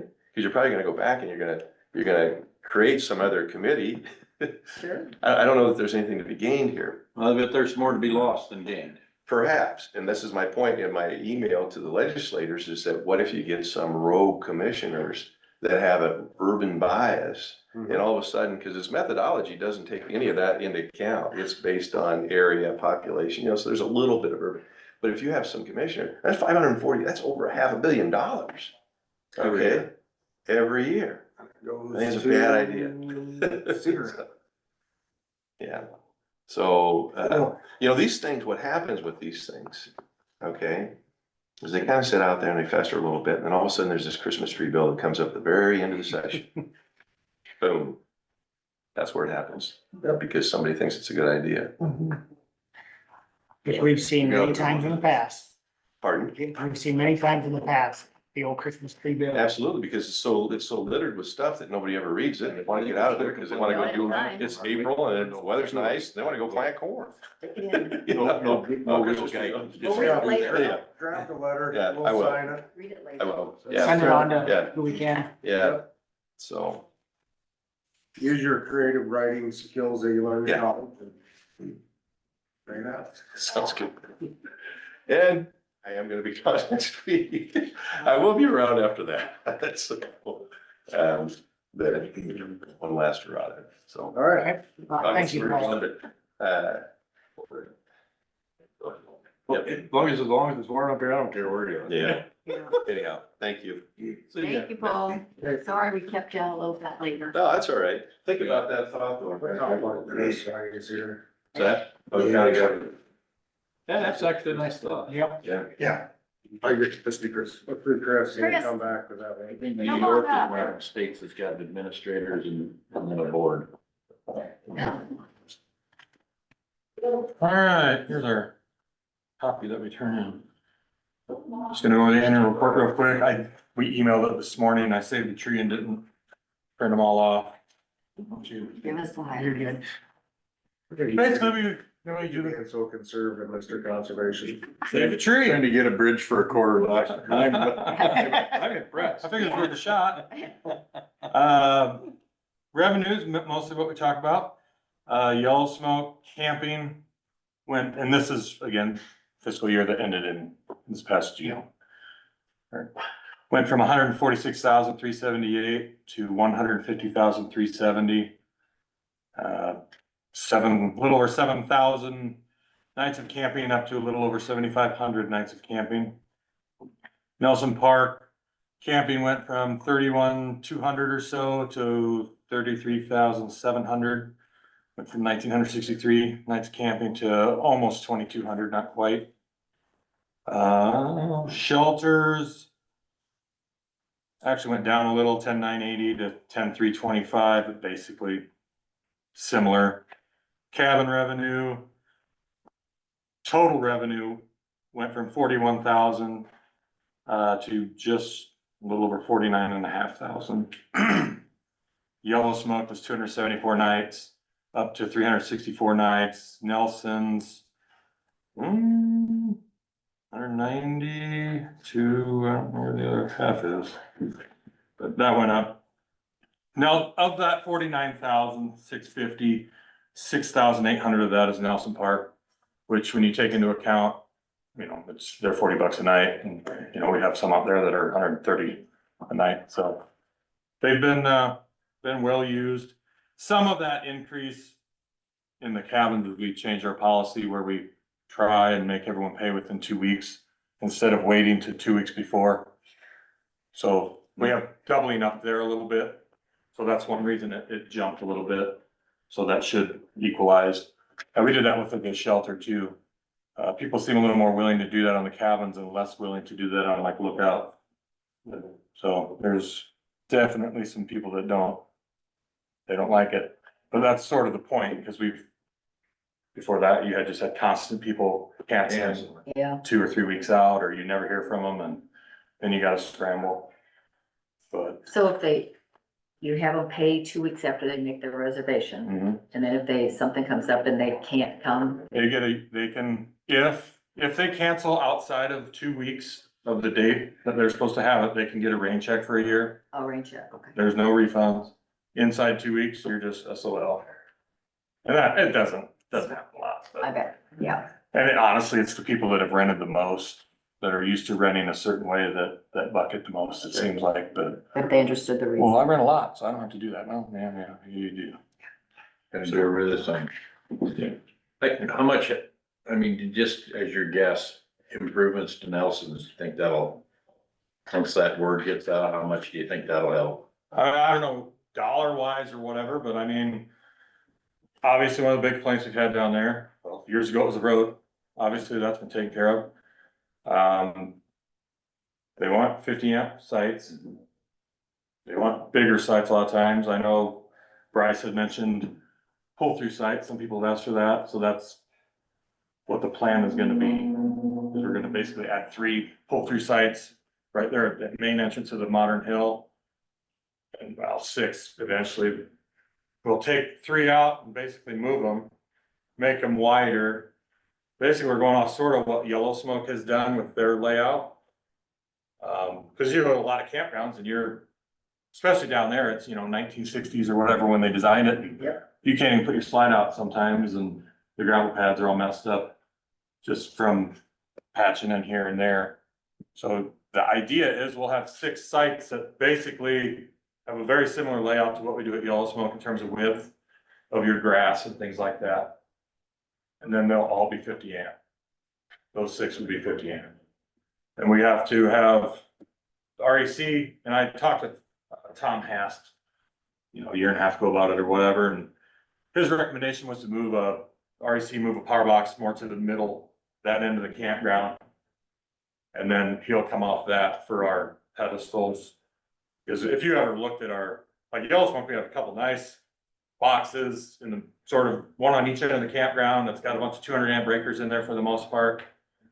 It's clean, it's relatively simple. Nelson Park, you've got that by the post, there's basically house breaker boxes is what they look at. Like, they're still 150, 200 amps, but it's all patched together. Some of them are run from the building, the comfort station. So I'm trying to do something where this is phase 1, but it's something we can build off of.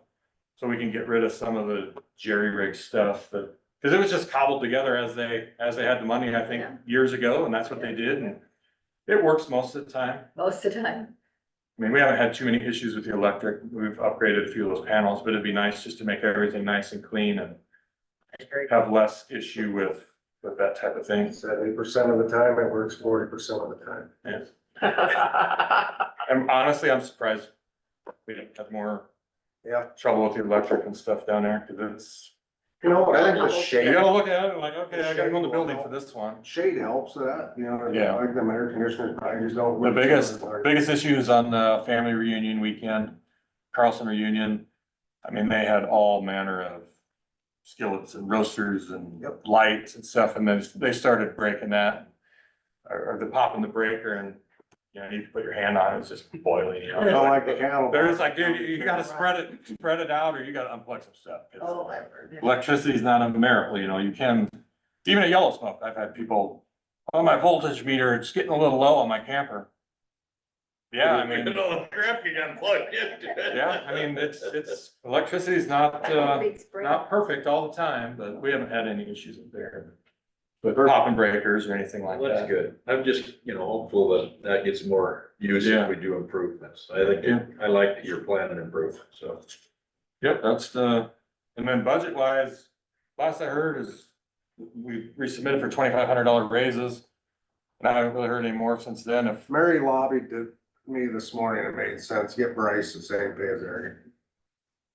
yeah, I know it's I mean, possible. they They got both have the both same titles? They're both park certification, rangers, yeah. certifications are relatively the same now, so. Right, and when he was hired, he was not hired as technically as, we didn't know we were sending him to the academy. But he took wanted to get the extra training, he Oh, yeah, got it, yeah, he's certified, let's get him up there, so. Yep. But I sort of went to hear back from you guys on, we had skid steer in there and all, or half skid steer and all that. I think that's in there yet, we left that in there, we just Yeah, pulled we out talked about, you've been patient with us, so. the electrical and stuff, Yep, yep. and some of the Dow house and put that in capital and. And I was gonna talk about raises too, cause, we do have some people that deserve a little more. I'll be honest, I have one employee that's not getting a raise at all. He's lucky to still be employed. So we're working through that. So I would probably not necessarily take that pool of money for the raises and maybe divvy it up. Instead of everyone getting the same, some will get more, some will get less, and obviously I hadn't heard about Bryce. I was just brought up this morning, so, Yeah. and I think we had a consensus amongst here that'd be fine. Yeah. Equal, Bryce has done a good equal job. pay for equal certifications, I guess, you know. And one reason he started lower is because Didn't have a he qualification. didn't have the qualification at that time. We weren't sure he was gonna, and, you know, he's running a much smaller. Yeah, when But Mary, it is, but they do help out. I It mean, also gives you a benefit I of, don't look at it as if Asking he's for operating a more. smaller park, he's. I was saying, that was the original If they need thought back help in the up day. here, he comes up here and helps, I mean. Yeah, no, they I help mean, each other all the time, so, no, I have no problem with it. Go up to tools, timber, mow, he goes, Yeah. whatever, I mean, it's the big picture, it's the all county conference. Yep. Conservation, so they're all employees of that, so they just go where they need to be, and, You won't get any argument from me or my board, I know that, for but sure. I mean, if you got. I'm not against, I'm not getting down that road, but, I mean, we put a budget together for you, and I don't know what, do you, I mean, it's in your just- budget? Yeah, back in the day, pre-union, it was. I mean, I was part-time at the time, so it didn't affect me too much, but I know, you know, Lance would give raises, you know. There's a cost of living in a certain percent, 1%, and then they go off of your evaluation for more than that. And I that's, guess we've gotten used to everyone getting the same, because we were union for quite a while. Mhm. But like Leichner, he's clearly heads and shoulders for park people above everybody else. I mean, it's not close. I mean, he literally just replaced the oil pan, took the front end of my vehicle apart, replaced the oil pan, replaced the water pump. I mean, that'd have been, you know, $1,000 at a shop.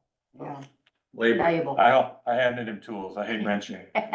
So I handed him tools and he's swapped engine motors and, you know, Wow. mowers and things like that. So he's willing to, That's impressive. I mean, he's far and away the best. Well, Saving us some money in the long run. He's saved us a lot of put him money. accordingly.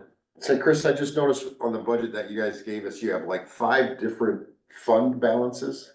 Like there's a conservation trust fund, Yeah. conservation reserve fund. How do you get money in there? And what do you spend the money for out of those? Generally, it funds? sits there until I need something.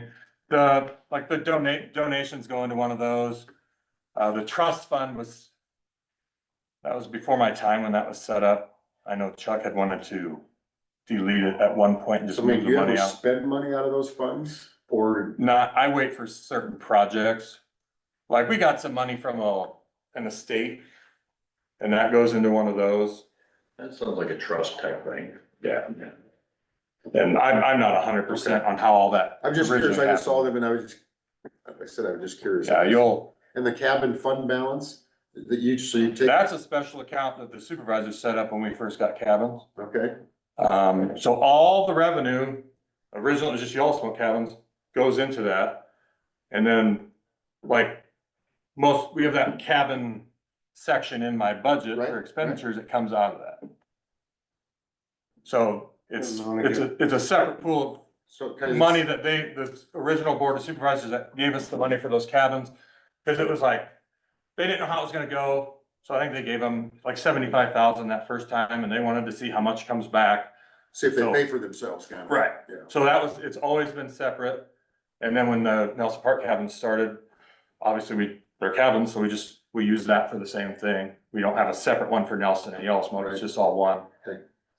But that's why that was just how when they gave that 75,000 in 2004 or something like that, that's just how the board wanted to do it back then.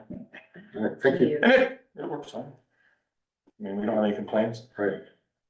And, I did have a supervisor years ago ask, well, have you ever paid that money back? I said, go ahead and you can take all the money out of that, and then after that, everything we make, it's ours. And they didn't wanna do that. But we've used that money The last It's all cabin. Right, it paid like 80,000 came out of that for cabin, well, what's cabin number one now, that ranch style out of Yellow Smoke. So a lot of our current cabins, and same with cabin four, some of that money came right back out of that fund to build a new cabin. So they are in effect paying for themselves.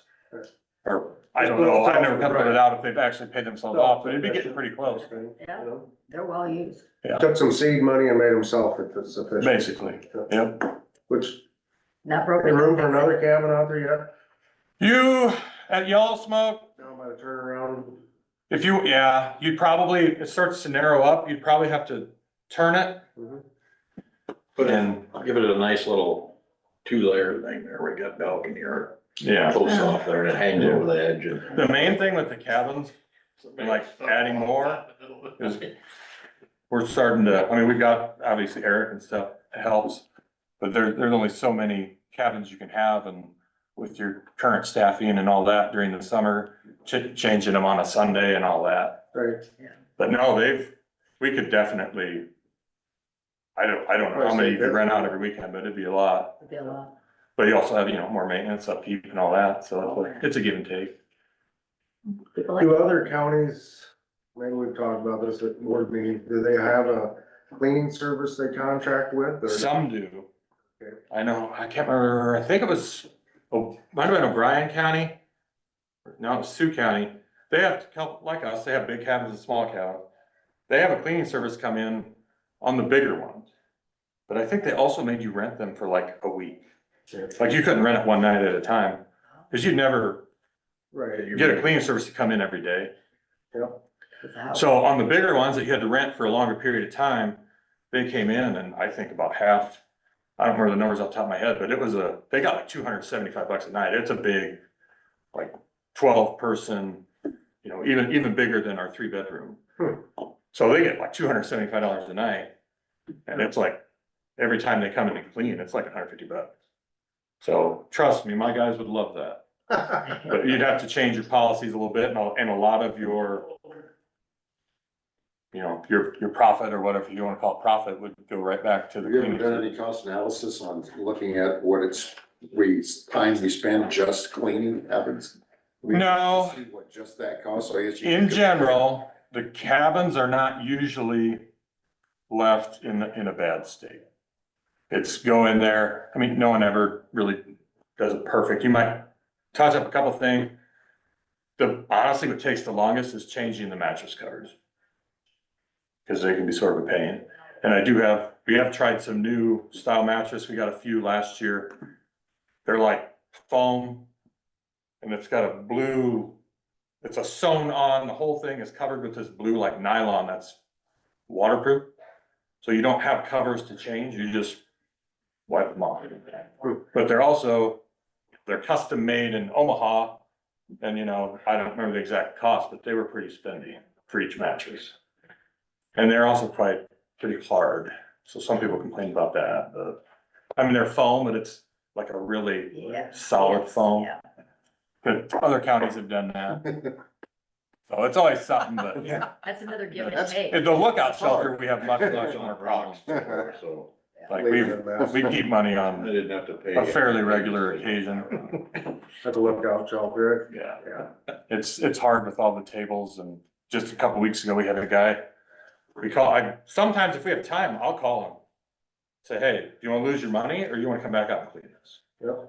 I mean, in the summer, you can't really do that because there's too many rentals a lot of time. Yeah.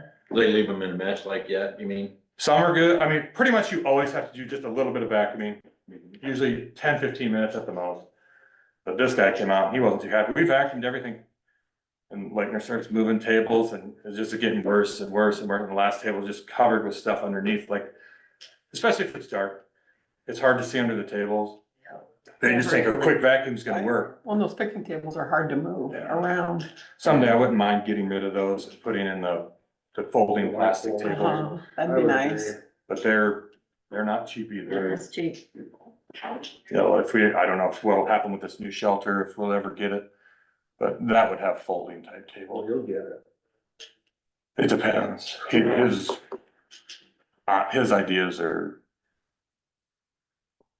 out there. You know, I look at it, his ideas are swinging for the fence, and if he comes home with a double instead of a home Yeah. run, he'll be happy, so, Right. I That's a mean, good point. you know. I'm not sure that's the case.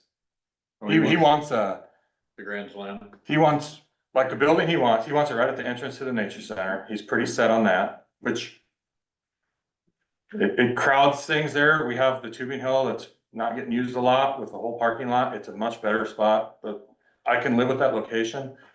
But his last plan was like a single slope roof, an amphitheater, like right next to the lane where you go to the nature center.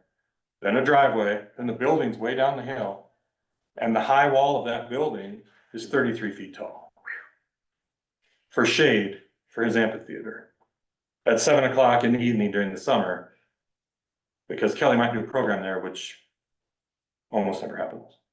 And as of yet, he has not come off that. And at one point, that wall was 100 feet long. So it's a 100-foot long wall that's 33 feet tall. We could use it That- on the border. A giant steel building in the middle of the park. Extra piece of- I've tried since this started to, all we need is single story, similar to Lookout, bathrooms inside this time. You know, his original idea was 2 levels, 300 to 400 people per level. And we're like, no, we're not running We're a, gonna park all the people. we're not running a convention center. That's not what we do. Have you brought Parking members is of a the good- board, your board? Oh, yeah. With you? on He's that? come, he came a Parked few all the months way around the ago, road. Yep, I think I missed that. late fall, and he did a whole Get that circle presentation. down. And the 33 feet is down from the 40 feet that tall that it was originally at, with 2 balconies inside to overlook not the lake, but the amphitheater. And he's like, well, you can have storage for Kelly. I said, where would that be? Because we always need storage for her. Well, it'd be on the second balcony, the 3rd floor. I said, what? I said, you wouldn't put storage up there for her. Well, you can just have the young people bring it up. Put an elevator in there. It's like, Oh, there you go. he's a very nice He man. is, and he means But well. and I- he's such- I have my doubts whether we're gonna come, we want a shelter that doubles as a remembrance to him, and he literally said he wants a monument to himself that doubles as a shelter, and those sound close, but they're not close, unfortunately. So, but he's still, he's working on a new plan, Yeah. he's coming back sometime this spring, so I'd love for something to get worked out. Yeah. But if it's a 30-foot wall, I mean, I don't think we would go for that. That would not look good. right Keep an there. open mind and, Yeah. you know, Keep hammering away. ultimately, I guess it's up to your board's wishes, like, you know, to. Yeah, come up with a it'll be up to plan. them. That's who. But the board is in good shape and they'll make the right decisions. Yep, yep.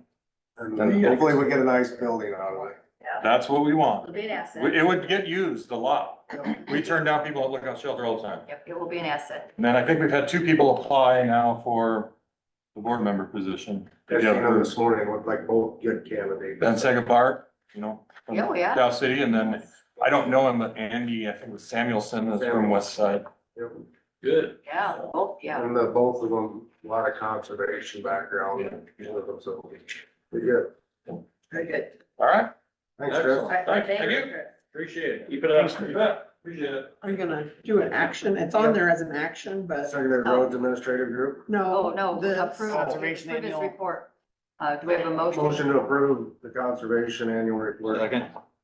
Any further discussion? Otherwise, we'll call for the motion. All in favor, aye. Aye. Any opposed, same sign. Chair votes aye. Has been approved. Chris, you wanna just get that adjustment made, let that know that Terry. Oh, yeah, switch that over. All right, we'll go back up to what we had right after Paul as a discussion, take action on secondary roads and administration group wage. We met with them, it seems like a couple weeks ago. We did. Nope. I have their list of rates. Granted, this is the admin group. Is not a union, they're not, this is not a negotiation. We heard them out. Yep. We choose what we feel is fair and works with our budgets. they did come in and talk with Gene and I, and they were asking a 4.5% raise for all the admin group. You guys had this last week. We kind of done figuring where we were at. I mean, there's some discussion that we had about where we want to end up. We want to be a dollar amount, percentage wise. You know where I'm at? You're at the dollar amount, and I guess that's what we gotta discuss and take action on. Because this would be a 1-year contract for the admin secondary roads. Sorry. Yep. I was yawning, where that came from. I just, here, you know, we worked all budget and raise sessions here to get dollar amount raises, and I just, once you got that ball rolling down the hill, I like to keep it rolling. Who's in that group? Who's in that administrative? I got the list right here, so you got Zach Arnholtz, Tim Berry, Kevin Carey, Jack, Brent Johnson, Sean Cronky, Wow. The foreman and the Andrew, surveyors and. Kathy, Mechanics. Ben Shaban, Damon Schmidt, Evan Ziman. Sure. Just the leadership, you know, those in leadership role. Management. plus- 1, 2, 3, Yeah, management. 4, 8, 9, 10, 11 of them. Mechanic, and then Kathy. Okay. I think Kathy is the least paid of the group at $27.41 an hour. Is she part-time though? She's part-time. And she's part-time. Less than 30 hours then, is that? I think, I don't know, I like, think- what's here, every time I come, she goes She's here. like 4 days a week, I Okay, think. all right.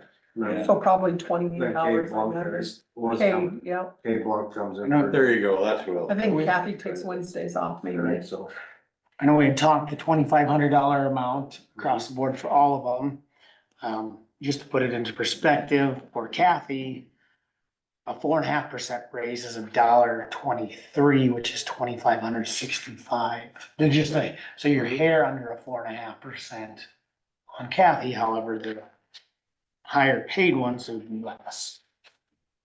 Yeah, that's the dynamics of that cash raise. Exactly. And that's You know, also, That's the reasoning behind that is to try to narrow them discrepancies up. If you put 4.5% on the top end and 4.5% on the bottom, and a hell of a big difference in numbers. right, and that's where you get the larger discrepancies. Yeah, and then just keeps growing. They did voice their thoughts as far as why they thought they should deserve a 4.5% raise at the top, and you can jump in anytime, but they did talk about that with the foremen and the leadership roles, that they take more responsibility and have more tasks and job duties than somebody else. I'll bring up one thing. But that I'm they just- talked about. Saying what just letting you know where our conversation was at.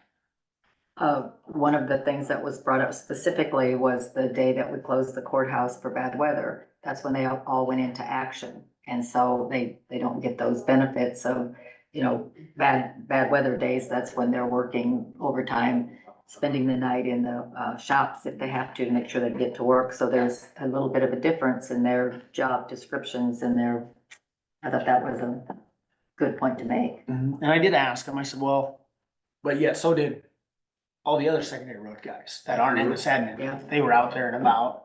And I said, hey, you know, you get 4.5, which is far more of a raise than a maintainer You operator. know, I would question that, out of that group, there's 3, 4 people that don't have no reason, they don't have a snow route.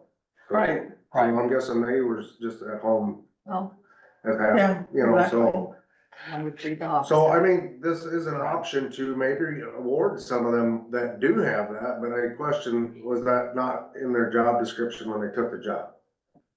Right. I mean, they knew that responsibility lies within that job, And they wanted to bring it to our attention that they are the ones taking the phone calls and. But June, Right. yeah, So, yeah.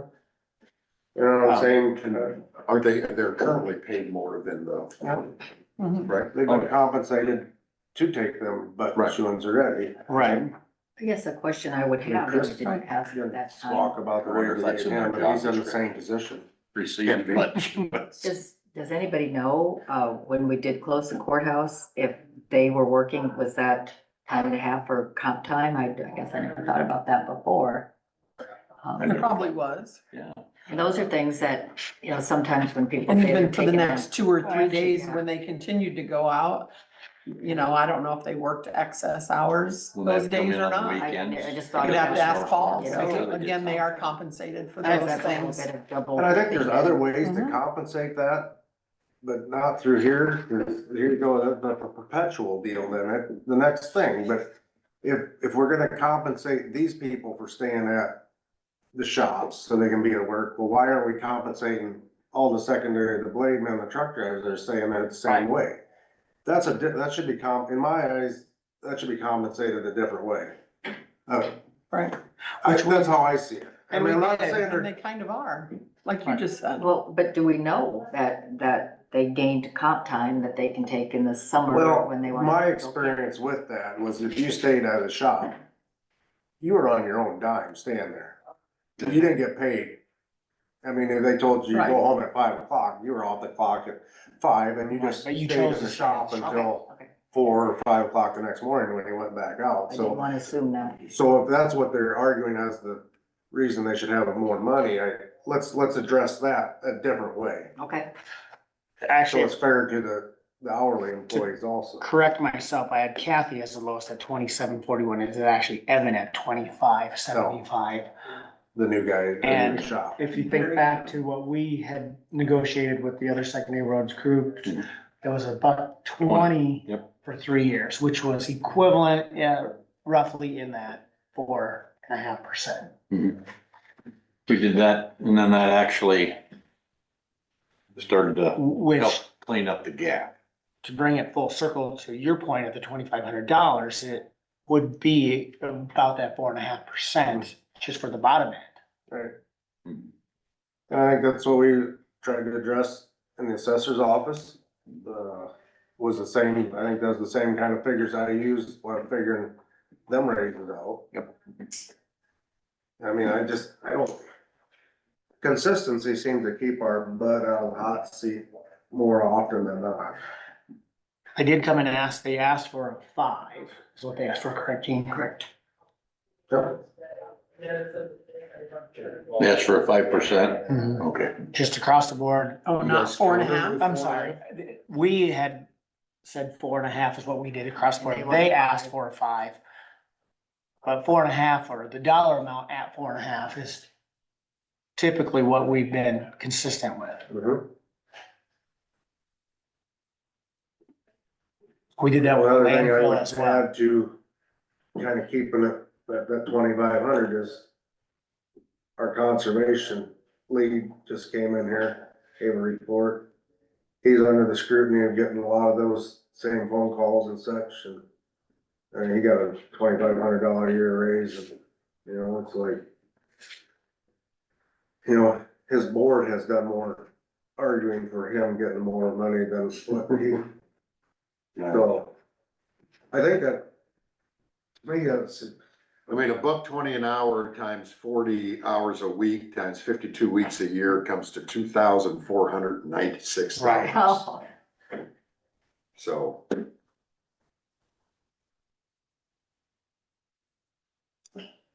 it's on here you. again, I'd like to, and we gotta also remember that 17,000 people, that they'll be happy with getting $1.20 an hour, and most of them don't get that, I'm You get guessing. 10 cents. Which you look at these rates, you know, Ben is I think the top one at $38 and some change over, which you add $1.20 to it, you'd be just under 40. Mhm.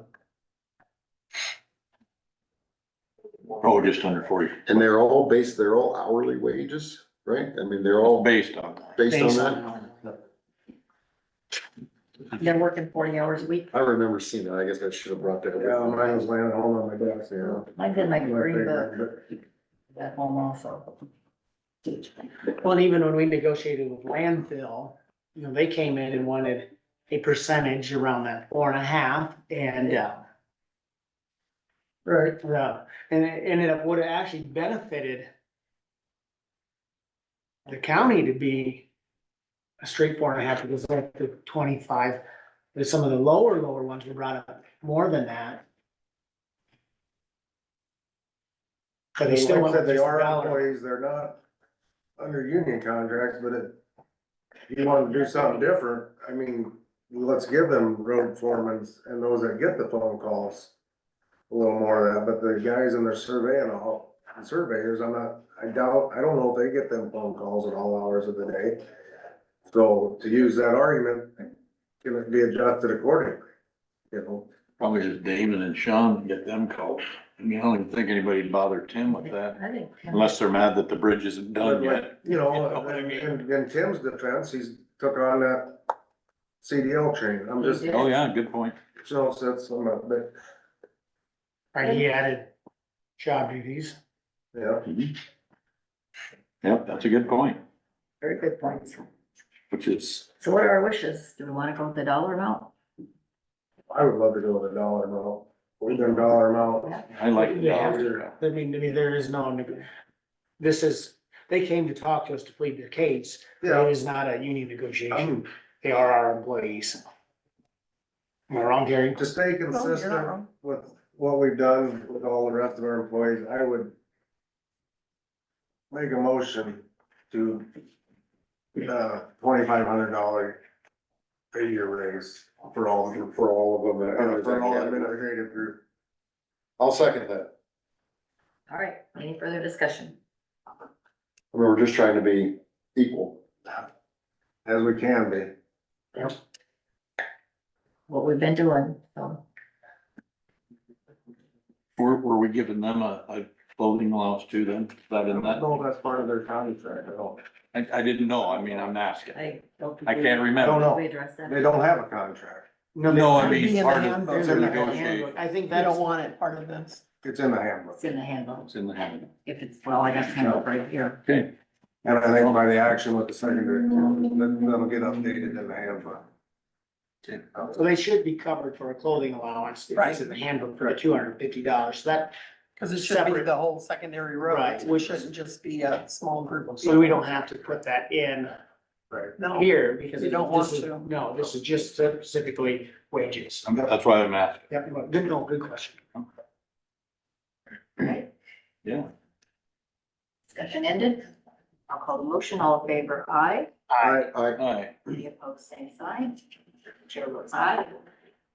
$2,500 is that motion. All right. Thank you. Always good discussion. So now we are down to discuss, take action on rental USA estimate. It's at Reno Drive. Reno Drive. Reno Drive. That is- That where I know they're gonna exactly dry the what it is floor? Well, downstairs. yeah. I was down the basement yesterday. Where you at? I did. Did they have the cost at 27,000? Is Yes. that what was? 27,106. I had tried to reach out to the Cass County Supervisor and I did reach out to the Cass County Treasurer. She knew nothing about it. She didn't even know they had them. I was wondering if it was. Yeah, I don't know why the treasurer would know. No, I know, mean, but I I'm just saying. knew she was in the courthouse and I asked her if she had heard of it because I couldn't get a hold of the gentleman's number was disconnected for Cass County Supervisor. So So I had Dave reach out and get references and everybody that's had it done has been, I was just shocked that you can dry a room out by it, but it works. that's what I wanted to bring up With the because, mold and stuff, that's a health thing. right, and that's why I wanted to ask if anybody else had gotten hold of any reps because I could not.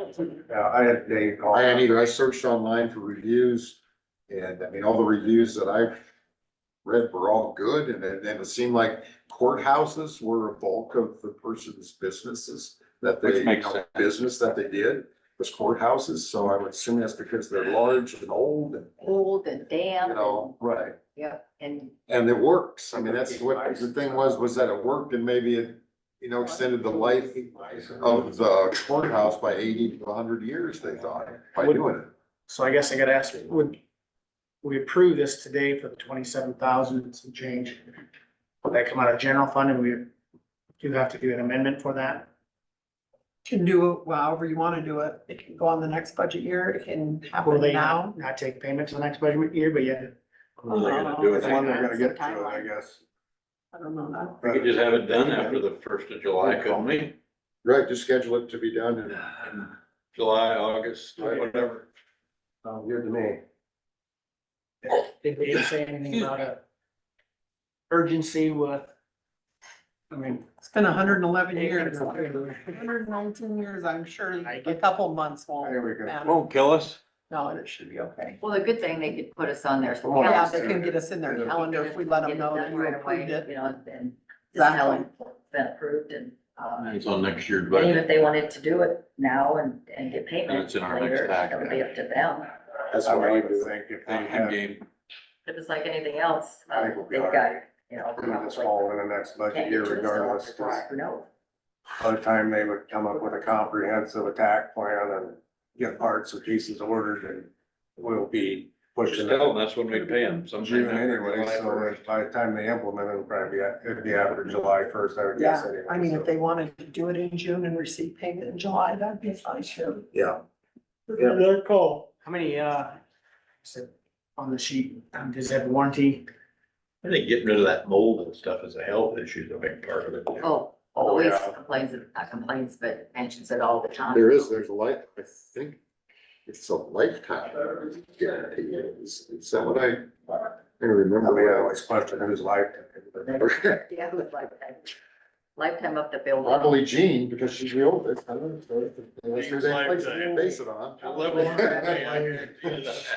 Arms reach. Yeah, pull it over. I'm gonna live forever, so don't worry about it. Alright, I want you to, cause I'm gonna live one more day. well, There's a Dave's done 3-year it. dry out guarantee with a 25-year warranty. 25. 25 years. Okay. It's almost the same thing. that'll get us to, Till- all of us being off this board. Right, I know that'll- they're pretty good, so. Get just along enough to the company's bankruptcy, Nice. you know? Always the positive thought over here. So what's our wishes? Do we wanna take action? Do we wanna do more research? Or we, I think we're. I'm ready. I think this is something that we need to do. I think it's proven that it works. I was kind of surprised when they mentioned the process that Yeah. this works, but preventive maintenance? reading about it, it works. And, I think we're at that point where we have to care for the courthouse and, you know, as county supervisors, and this is something that we need. We'll make it last longer. Yep. I think we need to do it. Two dehydration That's systems for everybody, cover the that's whole just building. the COVID copy. In this Oh, the contract. free one?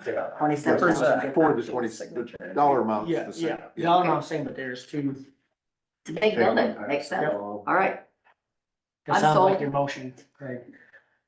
Okay, yep, that was the motion, I guess. It was? I moved to purchase the Reno Dry system at a cost of what, 27,106. all right, Second, all right. Any further discussion? for the time pay period of next year's budget. Thanks, right. And that's your budget, good catch. All right. Got the motion as amended? Second? Or is this, I Right, you just added that to All the right, motion very for good. for tax year 24-25 I knew that's what he. budget year. 24. Perfect. Any further discussion on hiring them? Now I'll call the motion. All in favor, aye. Any opposed, same sign. Chair votes aye, so we are in agreement. We gotta stamp that then. Okay, that's fantastic. Yep, sure will. All right, the next item is discuss, take action, set time, date, and location, proposed property tax notice hearing. Here it comes. Come along. Coming along. Well, I hope he emailed them to us too. All right, so what time, date, and location do we want? So this hearing cannot happen before March 25th. Okay. And it has to be its own meeting. When you say own, can we gavel in at 8 AM and then close meeting at 8:30? Yep, you can On a Tuesday. do, Just, you can, well, it can be any day. It can be at any time that you want it to be. It just has to be its own hearing. okay, It cannot occur during your regular meeting. Got it. alright. So, I mean, we could make it happen on a Tuesday. You could, absolutely. At 8:30, Okay. yeah. Yeah, it usually don't take very long. Unless we Usually, do get Well, somebody. this is a brand new thing. You've Okay. never done this one before. yeah, so we don't know. Oh, I guess You you're don't right. know. Brand new. It's part of what's gonna be on that mailing, Oh, that goes out, people wanna. thanks have an to opportunity House go. File 718. Yep. Yep. So they will, We could have a bit room full, we don't know. maybe, We might not be able to start our meeting at 9 if we don't. Might have to move it to the Fine Arts Center. For that kind How will of we know? audience. you're funny. Uh, I can only hope. do we, you know, to be fair, it would be nice to have a Mhm. contingency of people Right. Show up. showing support or disapproval. I mean, Absolutely. that way, I don't know, one way or Thank another. you. I love discussion. Cause now we, Just sign Sign the you front don't know or if you done the you right just sign thing the or. There's nothing Think you're signed. doing the right thing and. No, I there's didn't not. see anything. But we could do Guys, get 8 input o'clock from and the give us people plenty you're of time, working so we for. don't cut ourselves short, you know, because even if we come in at 8 and we have a, Jean said she'd bring donuts, so after we're done. That'd be awesome. Make egg sandwiches for them. Egg sandwiches. That's my thing. I'll Can be bring out. Dave an egg sandwich. Can't happen So- before March 25th. All right. Not before the All right, 25th. let's look here. Pull out a calendar here. I think the I don't know about 26th that. is, I hate that calendar. I gotta I get you can't. guys That's on. March That is 26th. good. I thought I was gonna love it, but I hate it. I don't like it, Terry. It's, I don't Right, either. the 26th is a Tuesday. March Number one, I can't 26th is reach a it. Tuesday, so So let's plan on that then. that is the 8 a.m. earliest. 8 AM. Tuesday, the 26th at 8 AM. Yep. And whose motion is that exactly? Mine, I'll make that motion. I'll second. All righty. So we have the time and date, and the location will be right here in the supervisor's room, correct? 8 AM. 8 AM. All right, any further we have a motion and a second. Any further discussion? All right, I'll call the motion. All in favor, aye. Aye. Any opposed, same sign. Chair votes aye, so that has been set. Thank Hoping you. for a big crowd. All righty, so next thing we have is discuss take action on the county farm CRP contract. Is that ready to roll now? No. That's why you're here? I don't have much of an update. Okay. Craig talked to me about something this morning, another wrinkle that I need to look into. So- I think, go ahead. Oh, I was just gonna say, here's where we're at.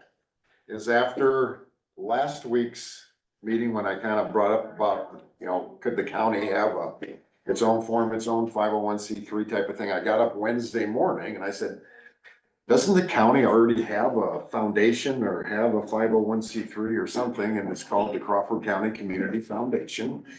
Kelly Sonicson is the president of their board, and they have their own board, and people apply for funds through the foundation. And that foundation is run by the Omaha Community Foundation. They run 9 separate individual counties in southwest Iowa, each have their own foundations, and they run it through the Omaha Community Foundation.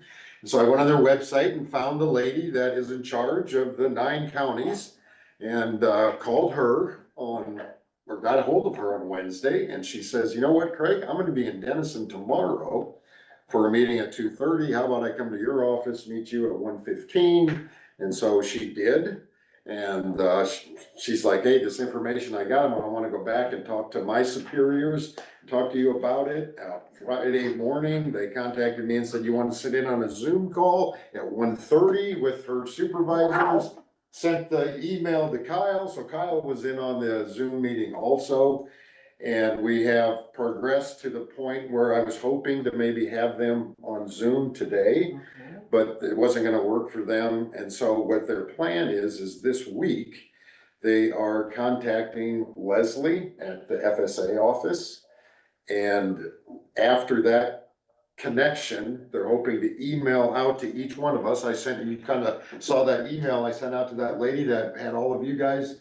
And that's so she can send out either questionnaire or information to each of us, so we can all be aware as to what they may be able to do. And what I'm hoping is that they would be able to sign the FSA documents. The Omaha Community Foundation would sign the FSA paperwork.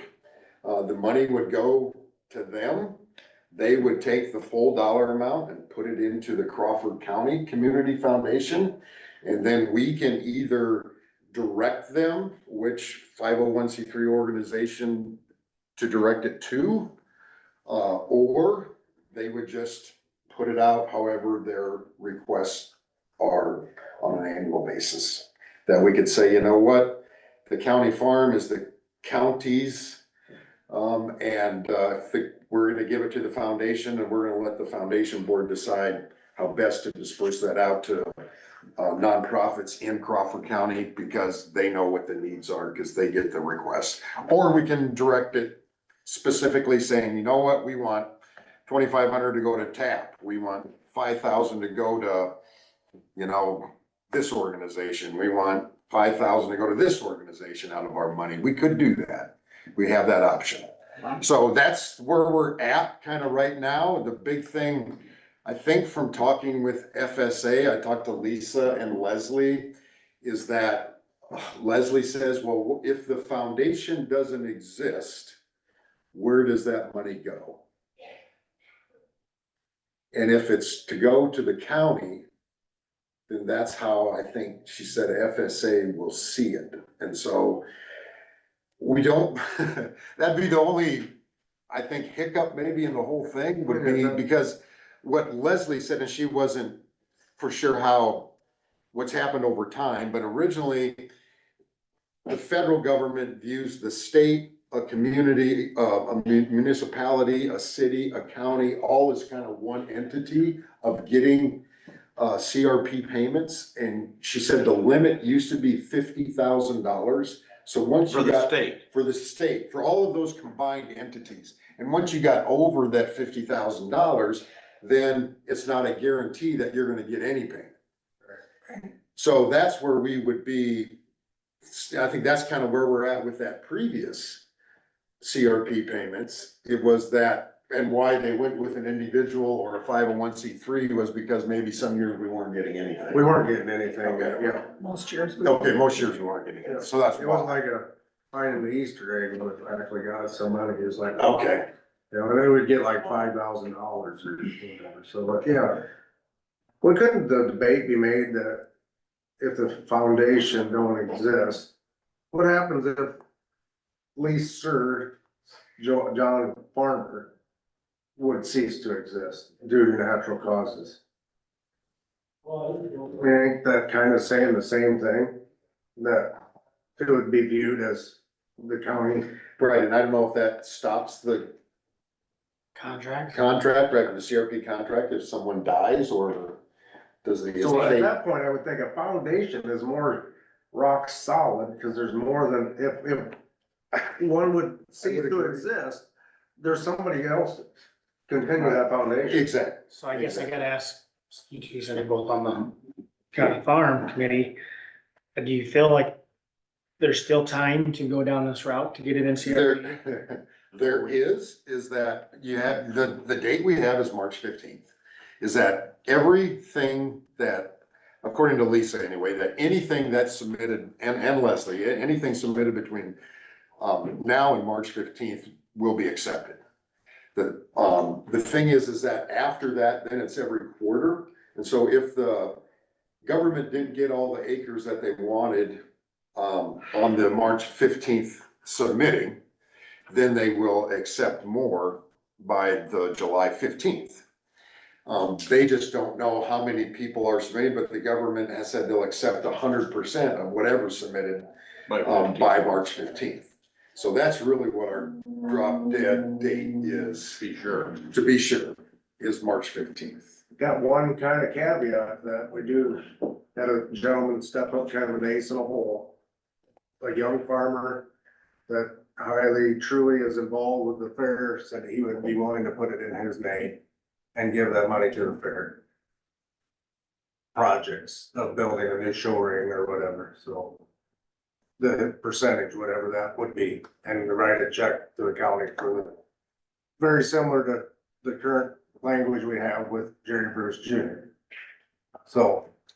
That all happened, I think that happened to me Tuesday afternoon, that phone call came to me, so. So things happen quickly. You guys, I'm telling you, Or not so we got quickly. the right guys on We, this we should have committee. been doing it So, nice 2 months ago. Yeah, think well, but no- you need to learn. This is no matter the what. process.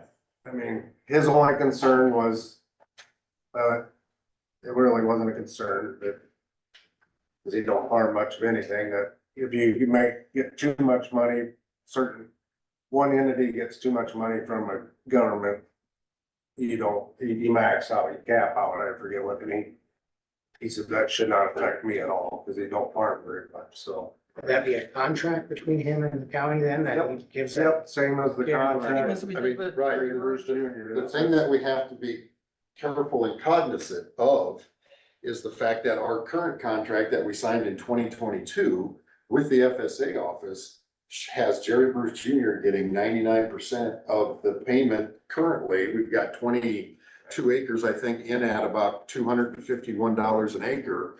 And unless Jerry Bruce voluntarily signs a document stating, take my name off this contract, he's gonna get paid for the next. Yeah, there's 20, some 32. contracts out there that, So we need to be aware of that, putting an individual's name on there. And I guess in our lease agreement, we would want to say with him that if we ask you to, or, you know, if our lease agreement ends, so does your name has to come off the this one FSA would be contract. separate. This one. would And be I don't know separate. if ours currently says that, So because any new. FSA told me that currently in September, when this payment goes out, it's 99% of it is going to Jerry Bruce Jr. I There's no thought they said we requirement. could change that at any. We can change that upon him His request. signing a document stating I will take my name off there. Is what they told me. So moving forward, this piece here, we could have our county attorney carefully draft some language in the contract. Exactly. That's That why he's would here. Make it more of a year by year, or have the discretion laid upon us that wouldn't necessarily need. Just so I have my head Okay. wrapped around it. Our current contract with Jerry, or one that we Yeah, had, them are still in play, I mean. that money he got for that 22 acres is his, or does he give that back to? The way I understood it, he gets He's still gonna get 99% that. of our total That's a acres separate involved, contract. his name is on He it. gets that money himself. He doesn't pay it back to the fair or as a He first. gets the money and he brings us All our the 10%. percentage of it. He keeps 10% of it. And then he does with it what he wants, goes on vacation, He gets 10%. puts it into his farm or whatever, you know. Right. So even though he won't be farming it, or if he doesn't farm it or doesn't go to land, if he will Right. still get 10% of that 22 acres. No, more than that, it's way more than that 22 acres. No. This current CRP contract, He's on all Oh, our he's on current- all of them. He is on all of our current Yeah. CRP contracts. the new Stockholm ground, the Ahart Oh, Road hey, stuff. south of Dallas City. What else is there? I can't remember. I feel like there's one more, but maybe there's not. I think there's. Oh, is How there many some acres at in that AR Riggleman's? Red? That's about 100. Yeah, there's a substantial amount of Good land that Which his is- name is on. I guess why I'm asking, so until that CRP contract comes up, he'll get 10% of all that, even if you don't farm the county farm. Correct. Correct. And that's the position we put ourselves in, not Right. knowing.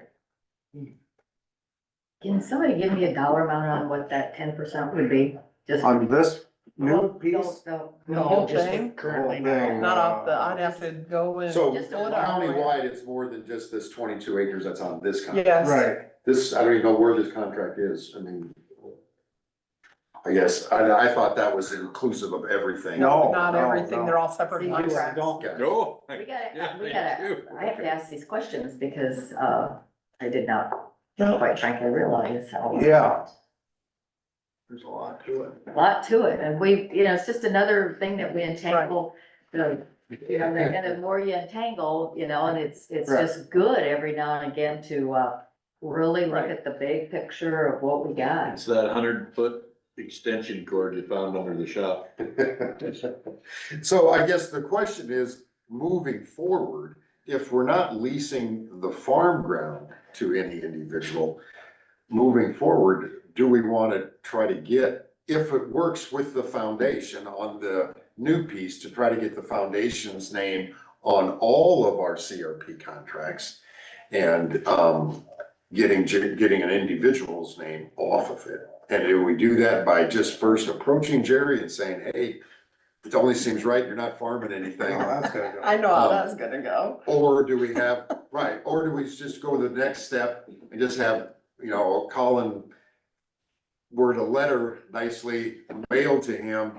I mean, FSA told me that this has happened in other counties where counties have owned and had individuals on there, and then they tried to take the individual off and went all the way to court. She said every county has won, because I mean, if we dissolved our lease agreement and you're not leasing any ground from me, what right do you possibly have to this money?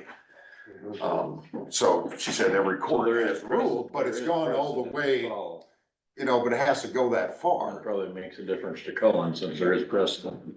Yeah,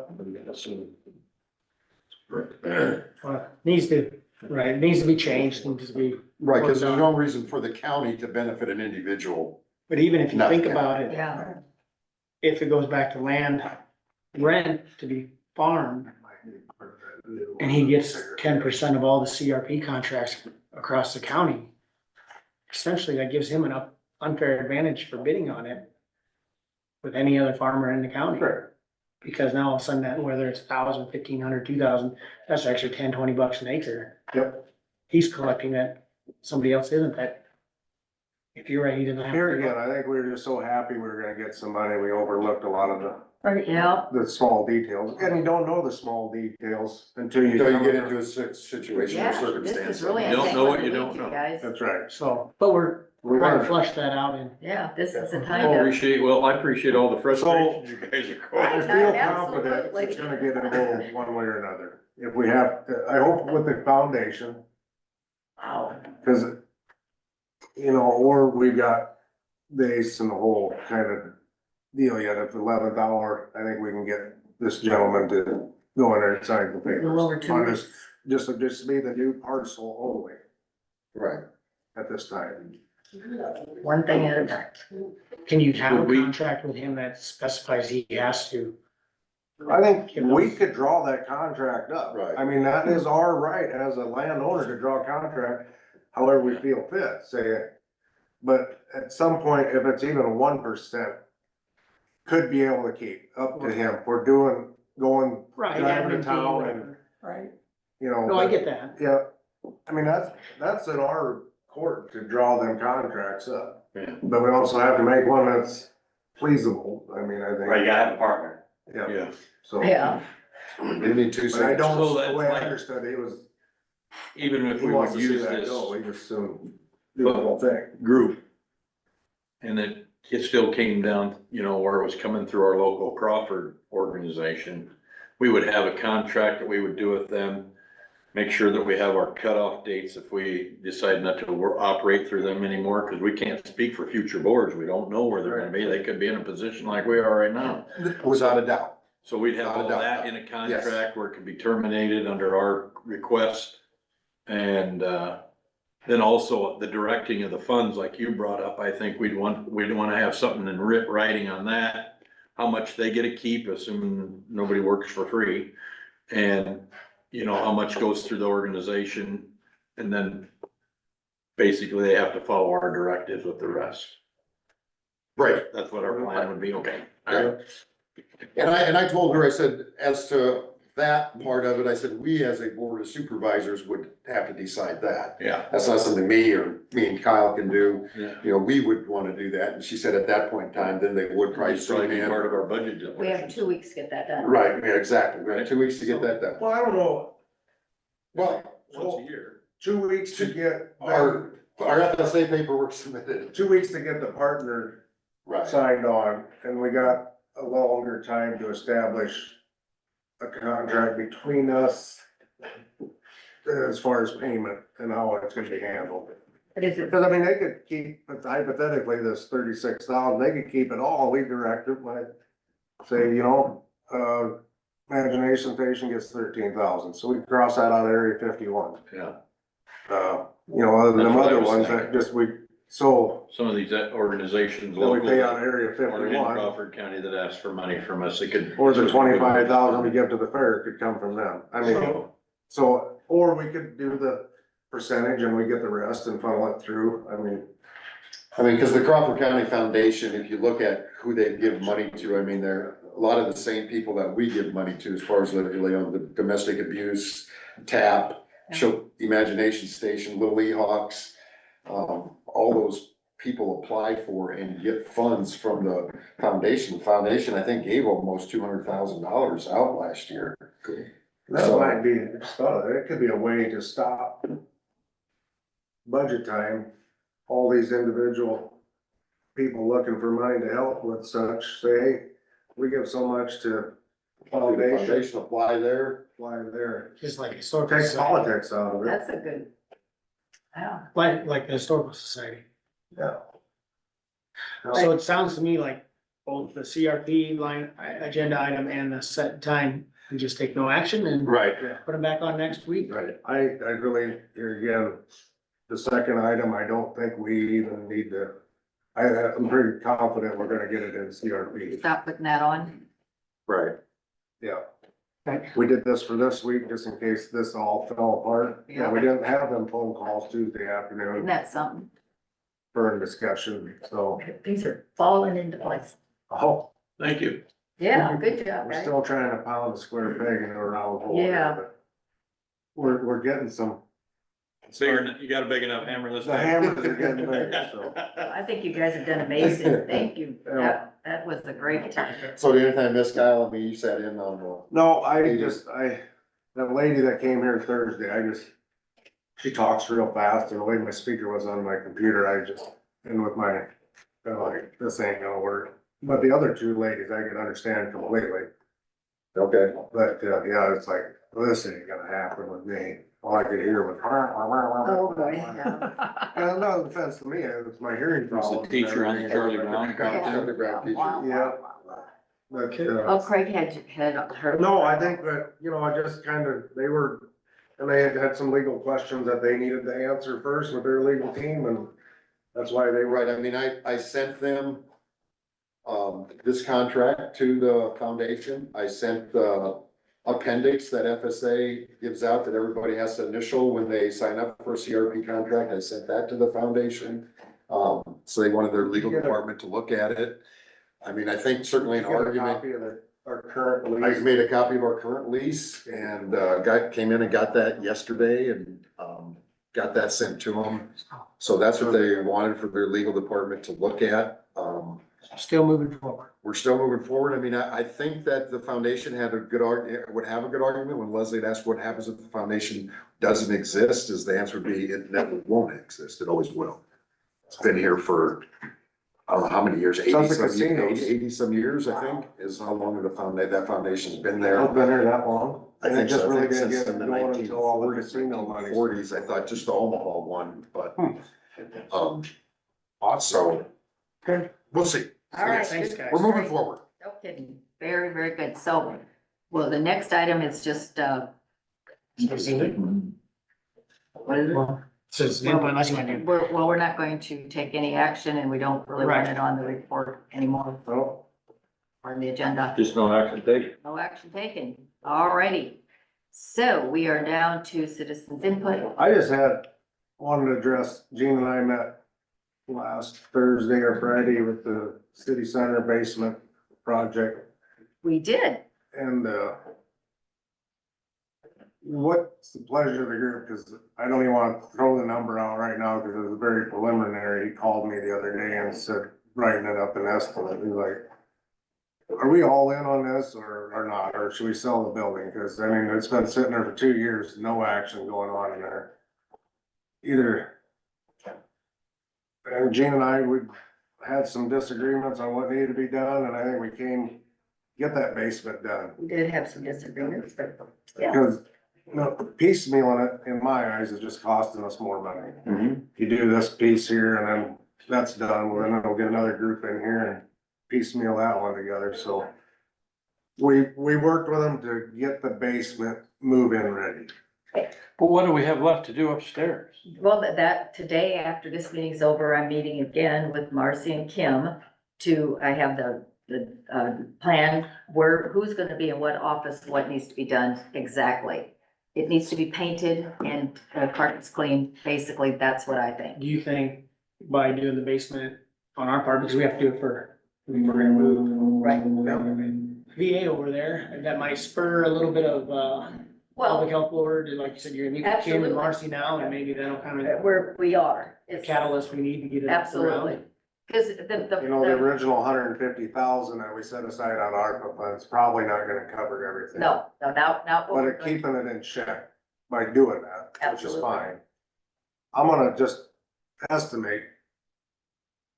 I don't know if I wanna do that. Well, Cause I throw a number on a Keep- public keep it- meeting and keep it's it- just not good, Yeah, so. just, but here's the part that we have to focus on a little bit For the also, basement, is Yes. over, under. Hopefully, Okay, I'm not, now you're getting close. you guys well, can I fight don't- over under later. Here's what we keep, that building is going to be used for more than just public health. The way it is now, we'd have our Veterans Affair, one stop, WIC.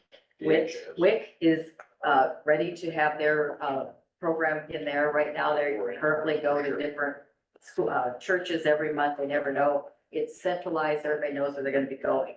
Our, mental health advocate doesn't really have a place to call home. She's working out of that small space behind Louise's.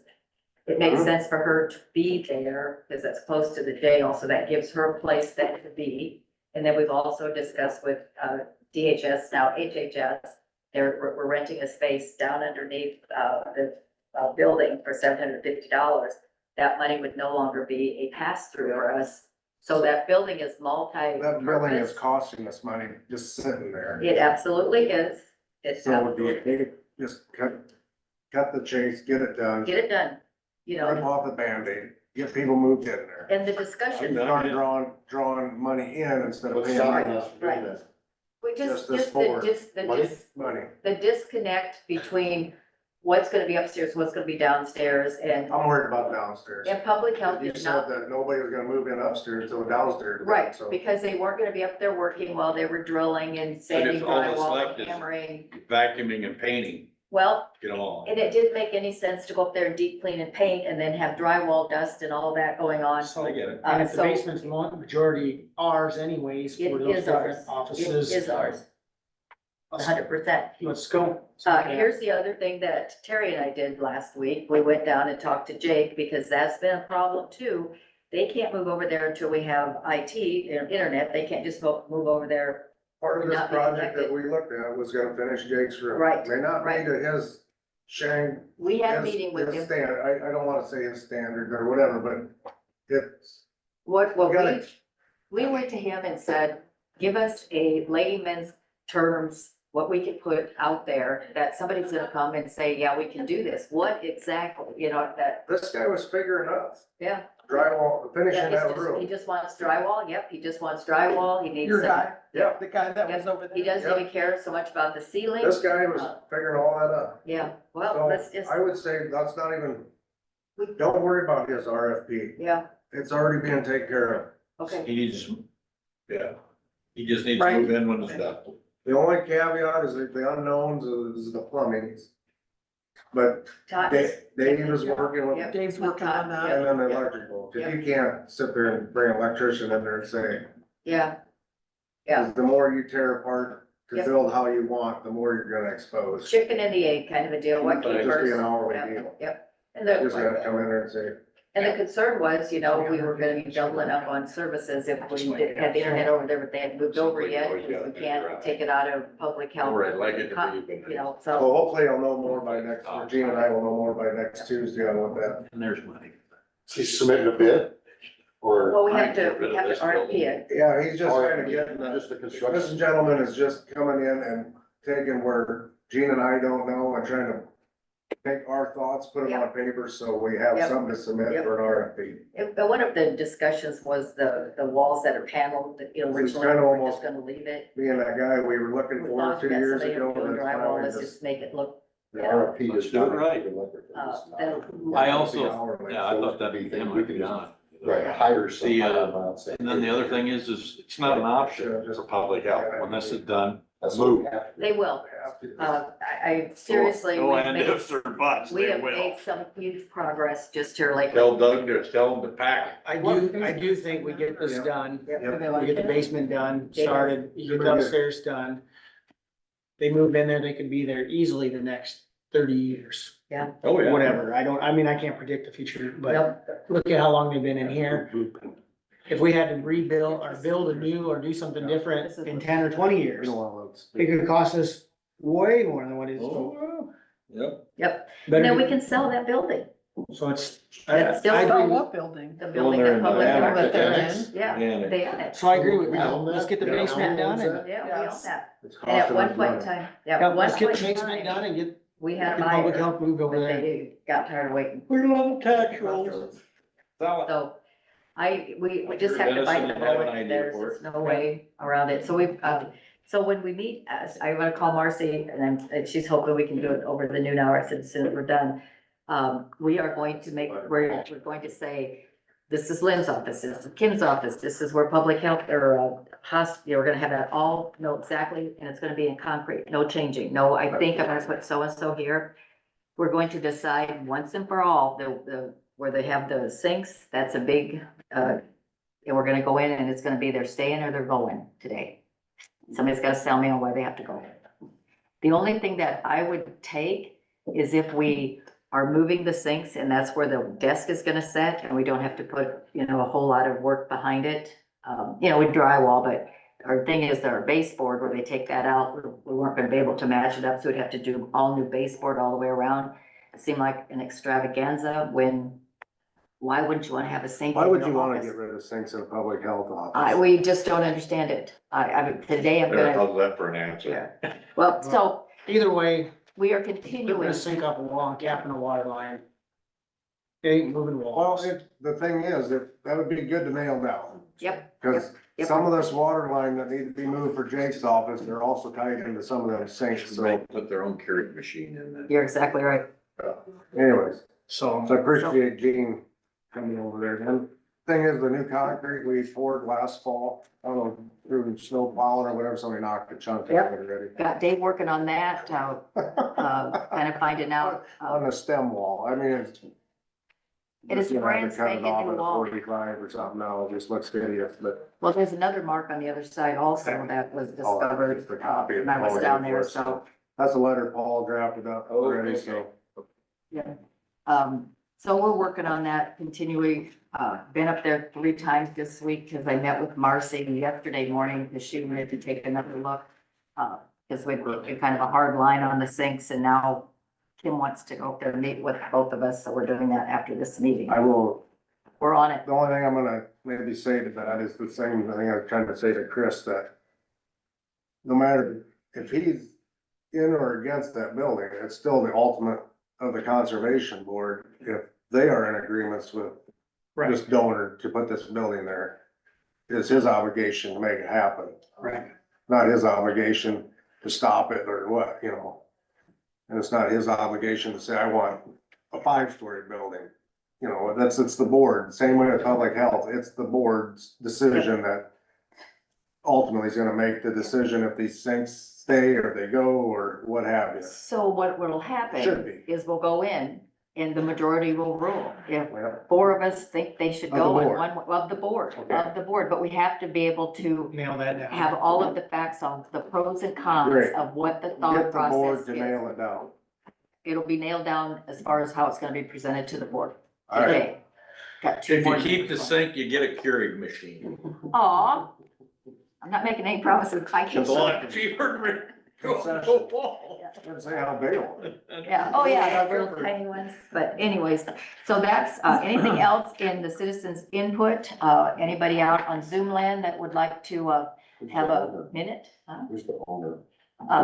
Yes, we see one up there that's owner. Can you identify yourself? So we know who's at our meeting? Identified as owner? Gordon, Cindy, Karen, bye. Everybody else, yeah. Owner, Stick around. that might be Dave's mom. No worries. She Discuss owns- it. All right. Well, she was up there as Patty. She was All right. up there. Nobody on the Zoom? Okay, we have no one out there, so going once, going twice. We're good. Will we adjourn?